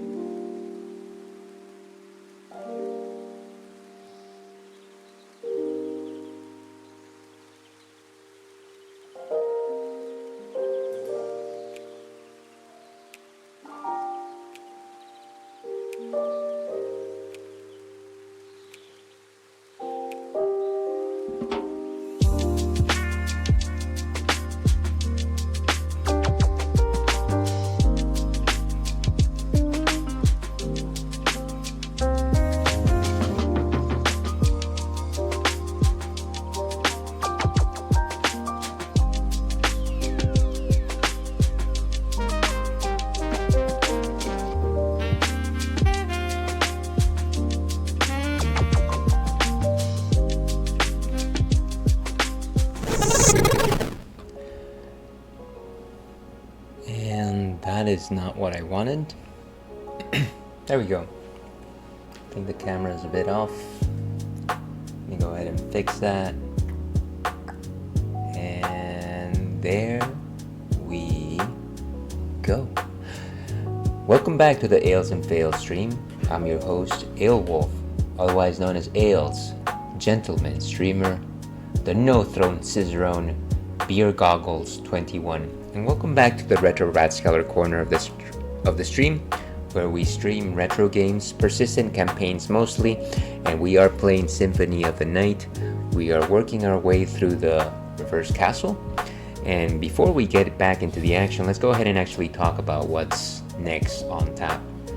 And this is something from our friends at Founders. This is their breakfast stout, and you can see it kind of fashions itself with like its light browns and reds. I think it's supposed to be reminiscent of like a barrel or like a wooden table, and of course there's like a spoon next to it, and yeah, it's supposed to suggest the idea of like rustic breakfast almost. It's kind of just like ornate, but kind of like New World ornate. I kind of like it, like what you would expect from a villa or something like that. But what exactly is a breakfast stout? You might actually be wondering to yourself, Ales, what is a stout? That doesn't sound like a beer that I want to drink. And to that I say, hold on, my friend. Stouts are delicious. They're one of my favorite beer styles. Stouts are ales that brew dark. And the reason why they brew dark is because of the types of malts that you use for them. When you boil these malts, specifically things like caramel malts, chocolate malts, and crystal malts, they brew dark. They're dark like cola. You can't see through them. They're opaque. They're robust in taste. They're very thick. They're some of the thickest beers that you will try. And they're not necessarily about touting their hops. Rather, instead, they're a bit more about suggesting their malts. And so you get rich, sweet malts. You get caramel taste. You get maple taste. Sometimes toffee, if it comes from the Emerald Isles. And yeah, they're kind of delicious. Again, very thick, very, very sweet drinks. There's a wide variety of stouts. You got things like chocolate stouts, which taste like chocolate, but don't have any chocolate in them. You got things like coffee stouts or breakfast stouts, just like this one. They do a good blend of hops and a good blend of bitters, maybe some chocolate, and they kind of like make a coffee like mocha flavor to them. You got things like oatmeal stouts, which use some oatmeal in the malt bill, which adds a little bit of frothiness, cereal-like character to them. You've got milk stouts that add lactose to the stout composition, and that actually gives the yeast a little bit to feed on. Lactose, of course, is the protein, the sugar that's found abound in milk. And finally, my favorite one, you've got pastry stouts, which of course do their best to come as close as possible to your favorite pastries, things like oatmeal cookies, cheesecake, even cinnamon buns, and I kind of just love them. But this of course is a breakfast stout. That is enough of me yapping. Let's actually go ahead and see what Untappd has to say on the matter over here by going to this site. And so breakfast stout by Founders Brewing Company. This is an imperial double coffee stout, and whenever you see the word imperial, it usually suggests that the particular beer that you're working with has a higher than 8% alcohol by volume, though people play around with that particular percentage. Coffee lovers' consummate beer, brewed with abundance of flaked oats, bitter and imported chocolates. And Sumatra and Kona coffee. This stout has an intense fresh roasted Java nose topped with a frothy cinnamon colored head that goes forever. So all the things that I love. I don't know about what Sumatra and Kona coffees taste like. I'm not necessarily a coffee connoisseur, but you know what? Let's you and me find out together. And yeah, like I was suggesting earlier, we like to finish strong here in the stream. And so let's go ahead and pour this one. Today we've got a porter glass, so as you can see it's got this nice little groove on the side.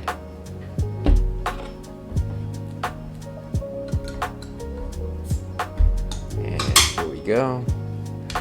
Let's pour this one. And it's like this rich black brown oil. But it's got like this brownish head, which I would consider most of a porter. But you know, porters and stouts are actually can sometimes be interchangeable depending on the brewer that made them. Rich coffee notes, very good complexity, good strong coffee mocha on the nose. A little bit of chocolate, I want to say maybe milk chocolate because of the sugar content.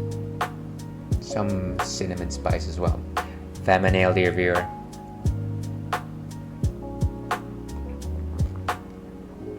So rich, I want to say good coffee notes as well.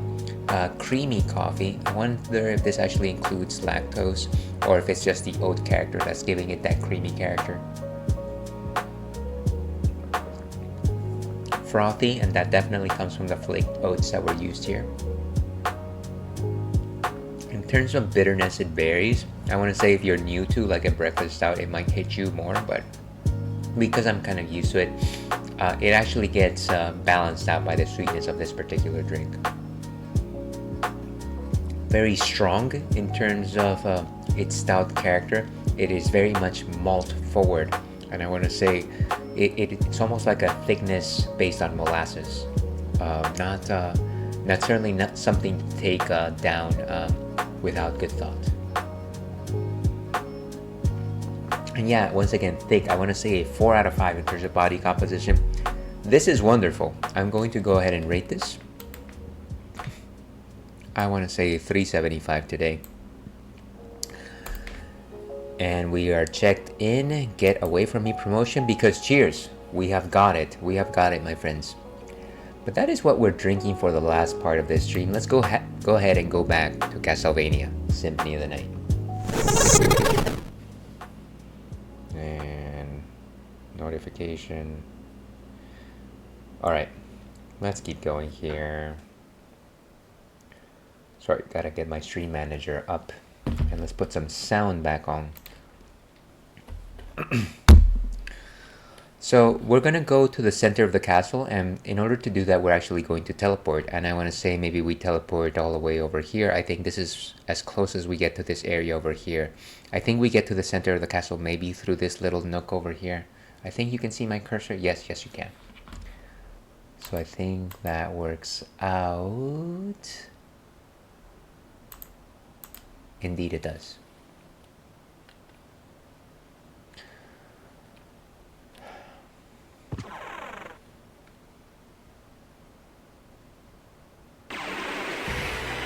And of course, rather than take the portal, I simply left the portal room because that is how much, how focused I am.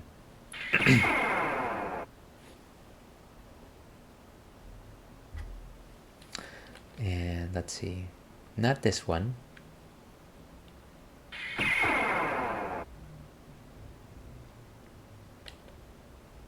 Okay, yeah, I think this is the one.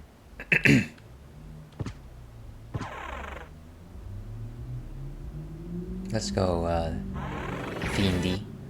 What level is this current familiar at? He's at level 29, which is nice. We'll be able to actually switch back to Sword Buddy. And maybe at that point we just keep Sword Buddy on for the rest of the game. Oh, I remember this. Don't you dare. Gosh, that guy is so tough. Meanwhile, this guy just like jumps around like a silly goose.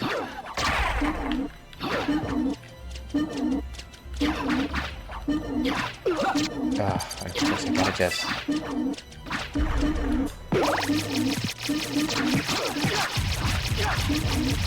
And at the very least we're overpowering them, which is not the worst way to go. Who thought that that was a good attack pattern? Just like lunge at you.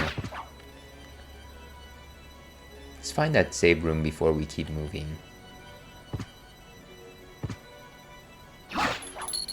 Right, and I know that there's like a giant enemy in this room.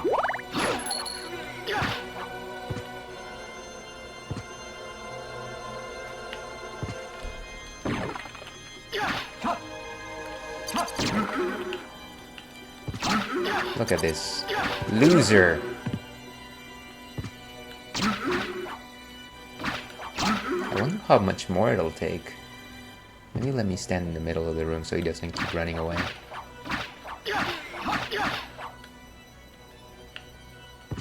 For some reason my X button is sticking. Where are you? Did he say slay? Is he that cool?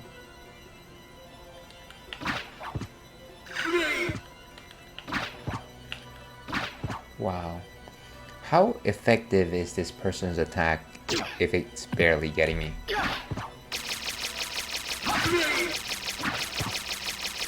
Jeez. Okay, we're not gonna bother with this. This is a waste of time.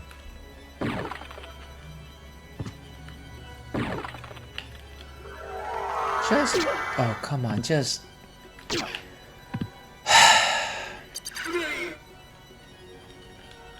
fly, just fly, okay? It's not... this is not rocket science. Give me back my Bible. I am very perplexed by the fact that my X button keeps sticking.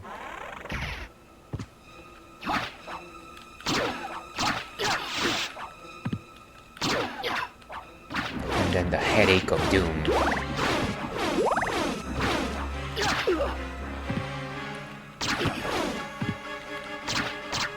I definitely need to recharge.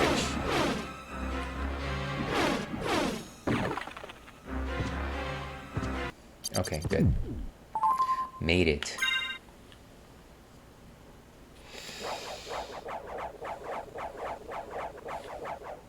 And just a second here, folks.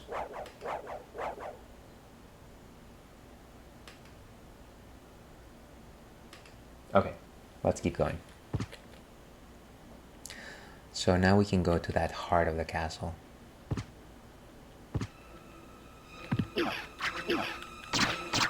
Lovely. By the way, did I ever re-equip my Alucard? See, I didn't. So silly. That's why I was getting hit so badly. Not that that's really gonna save me too much, but... I wonder if there's anything better than this right now. Probably not. Dwarven necklace. Defense plus 15. That might be something to use, I guess. What does this do again? MP restoration. What does the reverse cloak do? Increases luck. So the blood cloak actually converts damage to hearts, which is something that we need anyways. So let's keep the blood cloak on and the mystic pendant. So it actually helps us continue powering up. Oh, I love this. This is wonderful. Guys. Is this worth another trip to the save room? I almost feel like it is.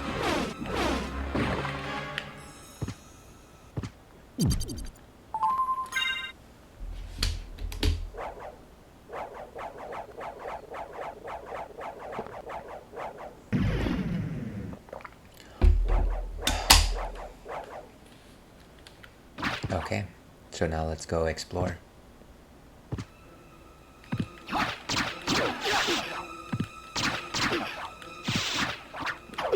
Wow.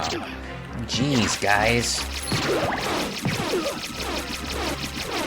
So obnoxious, these dudes.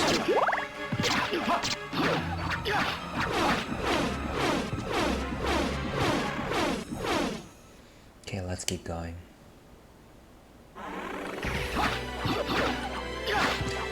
Kind of disappointed that I wasn't able to defeat that giant swords person though. And no, that's not what I wanted. Okay. So we gotta go up. And he keeps saying, slay!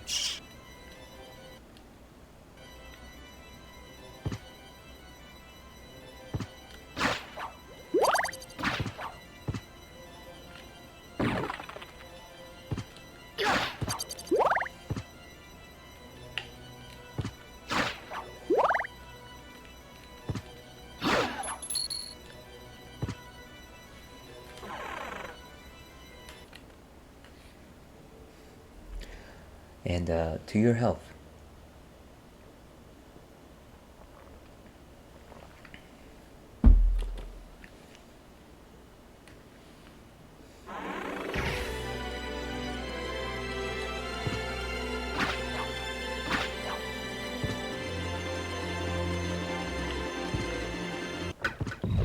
Ooh. What is happening here?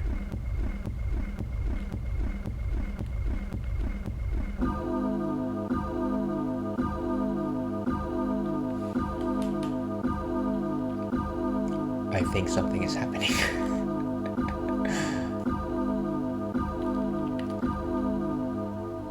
And at the 12th hour, the center of the castle opens up. So that is our final destination. Fortunately, we're not going there just yet. So let's go through this little area over here that we haven't completed yet, and then let's go ahead and move on to that part.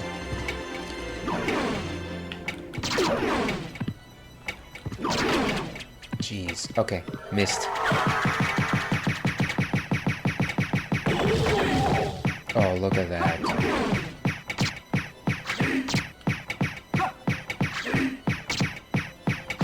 Relentless.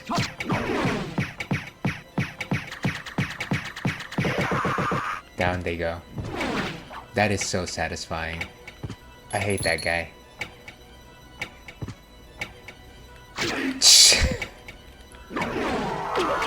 Okay, we were just gonna fly. You make my blood boil, you know that?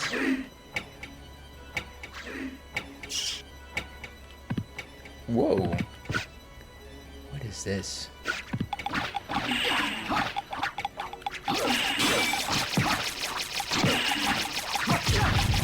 Let's do this.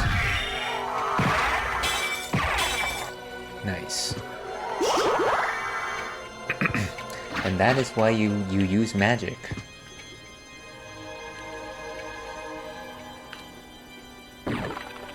Beautiful. Surprised there's no save room around here.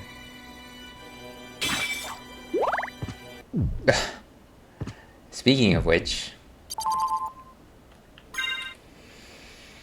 Okay. Good times, good times. Okay. We might be close, folks. We might be close. This might just be the final save room that we can access. Or not. Oh, I'm petrified, of course. Why would you turn into doggy? Stop that. What am I getting hit so hard for? What was the point of that save room? There's no safety there.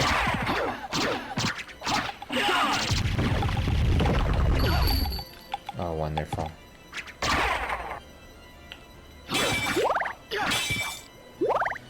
And it seems like I've been down this corridor before, so no actual need to go down that path.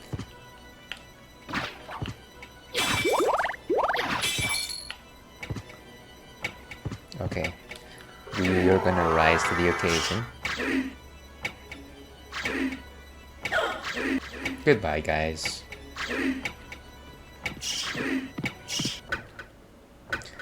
Okay, so really the final destination is up there. Yeah. Let's go see what that's all about.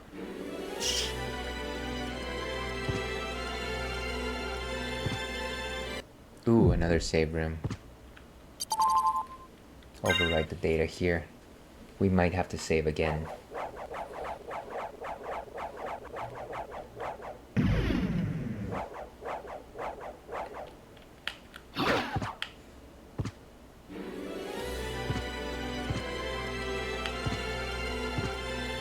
Ooh, and what is this? Heart refresh. Why would I do that?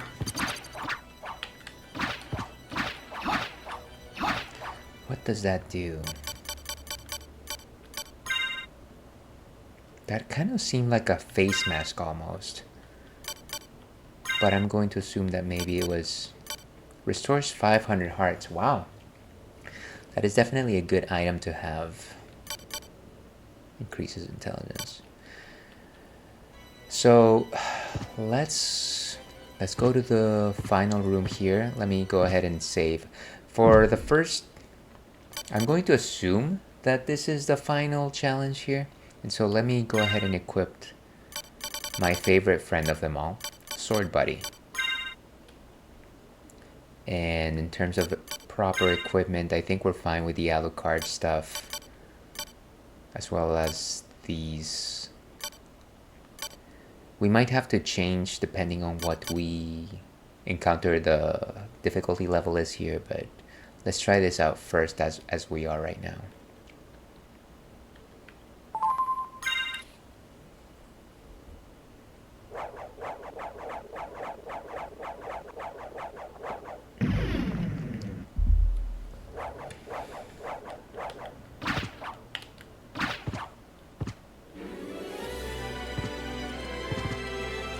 Alright, let's do it.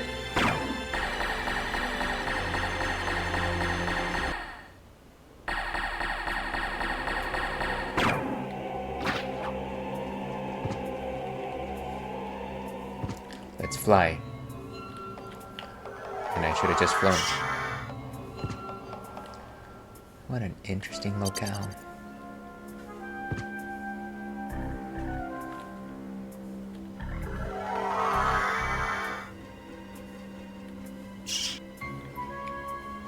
And of course there's our final destination. Since I don't want to be immediately pulled there, let me go to the other side just to record that part of the map.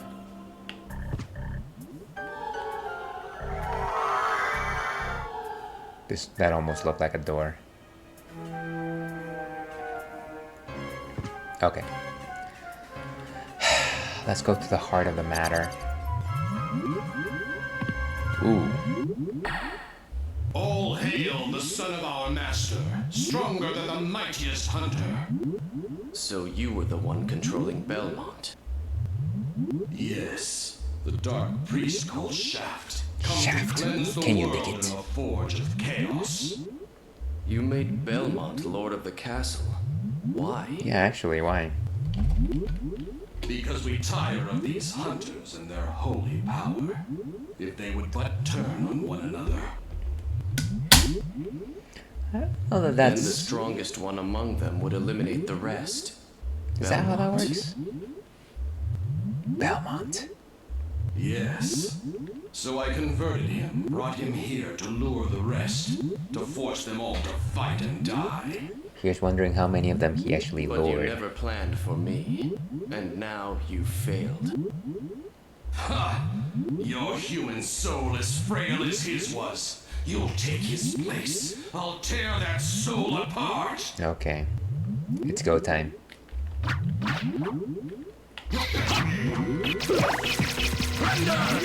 Render! I bet it's one of these bubbles, isn't it?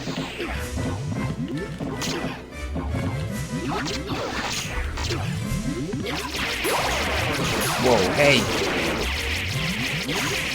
Render!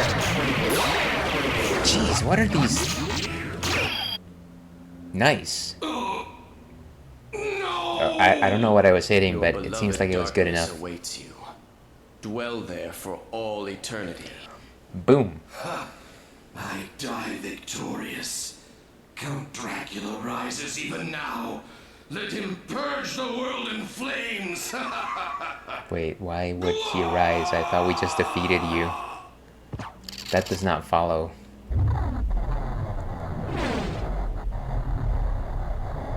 Ooh. Okay. That's a little unusual. Father.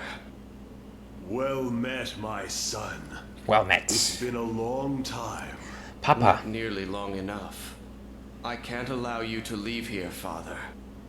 Do you still side with humanity? Have you forgotten what they did to your mother? You think I would forget such a... No. Very But unlikely. neither do I seek revenge against them. Enough of your nonsense. Away with your humanity. Stand with me as Prince of all the world. You will Jeez. never touch this world again. In Mother's name, I swear it. Okay, this is getting serious. Wait, where am I? Oh, where is he? Jeez. Render. I keep asking this. Okay, we're gonna beat this guy down, I guess. Okay, we need. Let's go with a potion.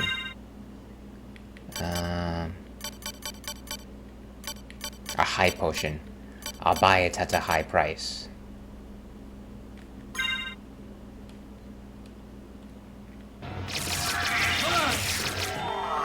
And I think I drank it. Why did I just turn into...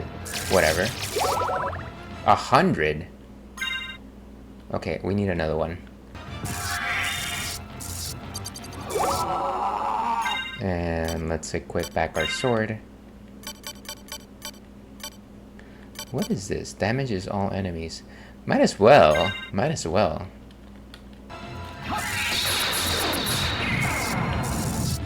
Wait, did I use it? Of course, I'm just punching right now.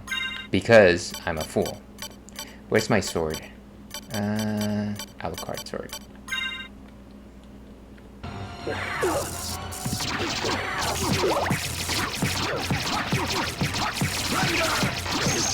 Whoa.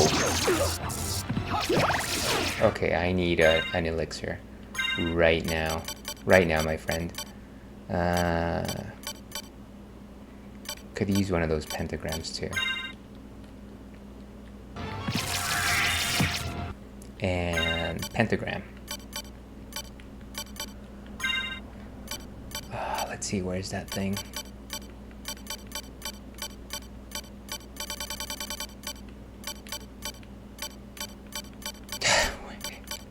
just the moment that I need them, I can't find them in my blasted menu. Here we go.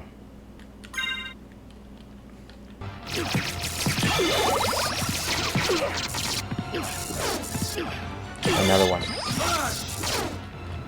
Okay, let's equip the sword back.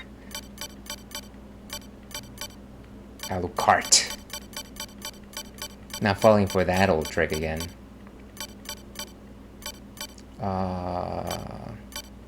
Here we go.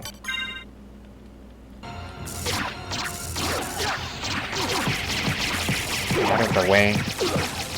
I can't see where I am. Out of the way. Whoa.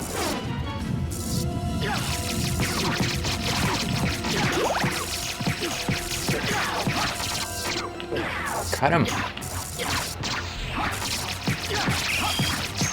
Whoa.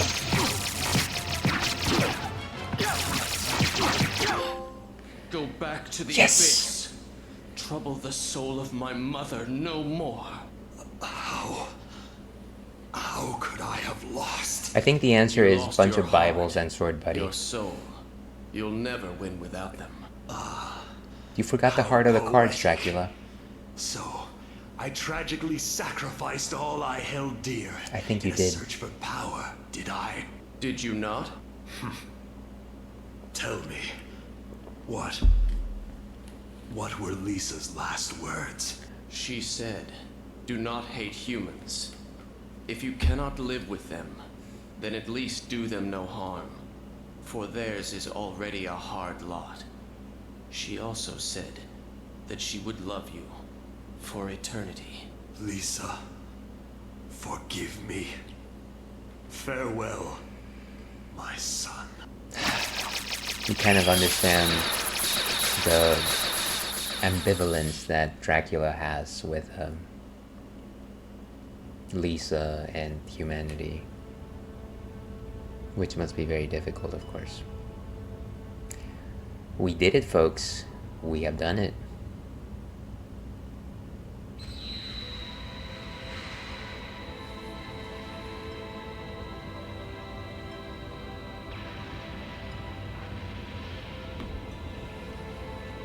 And the castle is destroyed.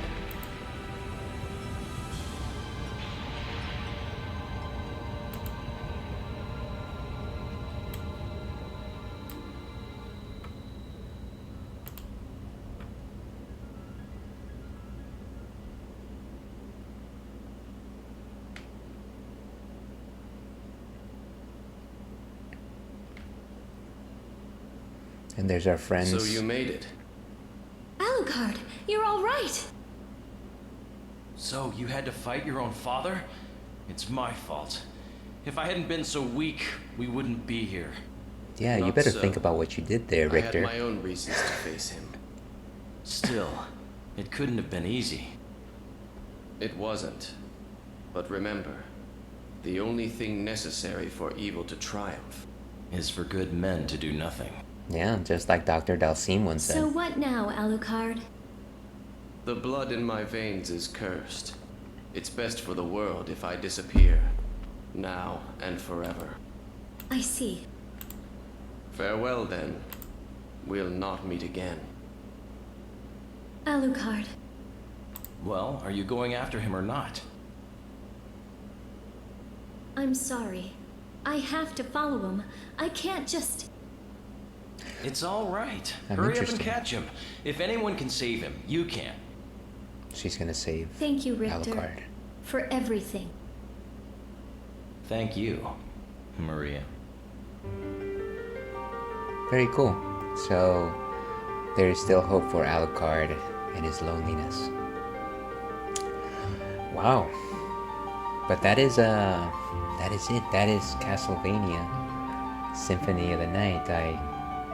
I'm a little bit surprised, but yeah, I guess we're rolling credits here. And I know that there's, probably more to do here. There's more weapons to get. There's more that I can power up the familiars. There's probably a few corners of the castle that I didn't touch, but honestly, I think I'm good, and I think I'm satisfied. I think this was a very solid experience. Yeah, let me see if anything happens after the credits, actually.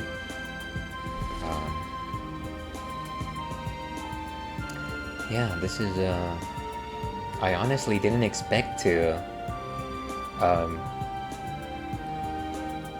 finish this game, but it's good, and I kind of like it. I think, in terms of like Metroidvanias, number one, and don't kick my butt out there, but I enjoy this more than Super Metroid. I think Super Metroid had some very interesting mechanics. If you enjoy the feeling of getting lost and just like trying to feel your way through the world, yeah, Super Metroid is good. But I feel like Castlevania Symphony of the Night, yes, you could get lost, but at the same time there was always stuff that you could do wherever you were in order to proceed, even if that meant getting your butt kicked. I feel like there was more options wherever you went, as opposed to Super Metroid, where there was definitely a few locations where you just couldn't move forward because you were missing certain items or you were supposed to bomb the wall in certain locations. I feel like all the secret areas here were definitely optional, whereas in Super Metroid it was definitely a little bit more challenging to control for that. So yeah, that's kind of how I see that. But yeah, very enjoyable. I want to say that I still think that my favorite Castlevania so far has been Aria of Sorrow, which is probably a high mark, and it is kind of closer to like that end part of the what do you call it, the Castlevania Advance series, which I do plan to cover at some point. Probably not after this though. I think that I'll probably be playing an RPG like I was telling Rich earlier. I might probably go down the Final Fantasy route, and if not one of the NES Final Fantasies, maybe it is actually time to go to Final Fantasy VIII, which again is my favorite Final Fantasy of all time. But yeah, let's see if anything happens after the credits here. And thank you very much everyone that is went through the struggle with us. I feel like this has been a very substantial, meaty adventure right here. Very, very good times indeed.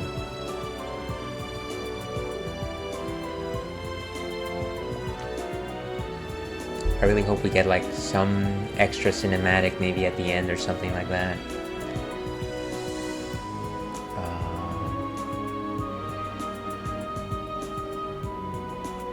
Yeah, but let me see if I can think of anything else. In terms of other things that I enjoyed about this game, I feel like this is probably a milestone game in the sense that I feel like whenever games have extra content, if games have things to reward you for, one of the best ways that games can reward you is by having extra game. And so the idea here is that you could have defeated Shaft in the original castle, and that would have been the end of the story, or so I've read. But because you went through the trouble of like looking through your accessories and fulfilling the prophecy and seeing through the curse, you were actually rewarded with 50% more game, which is something that doesn't necessarily happen when people talk about extra features. Oh, and it seems like that is actually it. So let's go back to intermission over here, shall we? Okay. And you know what, folks? I think that's where we're gonna call it. That is, as they say, the end of Castlevania Symphony of the Night. Once again, an amazing adventure. I very much enjoyed this Metroidvania. I highly recommend it to anybody that hasn't played it. It is very much an adventure that's gonna, I want to say, enjoyable for hours. I had a slightly hard time at the beginning, but I think the more I got into it, the better it got. It only improved in terms of experience the more I played it. It's gonna be difficult to let it go, but you know what? We gotta move on. If you like this type of nonsense, I generally stream on Thursdays and Fridays. Thursdays I generally do retro, and we'll see what I'm playing next week. But in terms of Fridays, I'm playing modern games, and I am playing Baldur's Gate 3. So if you like my kind of banter, if you like my kind of chatter, if you like ales, then please tune in tomorrow at around this time, generally around 1 o'clock Pacific Standard Time. But yeah, let's go ahead and raid our friend Ari is here. She's currently playing Final Fantasy VI, which is a wonderful game. Something that I haven't played in a long time, but it certainly fits along well with the theme of today's game. But yeah, as I like to end things, stay thirsty, Alpac. We'll see you again.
Thank you.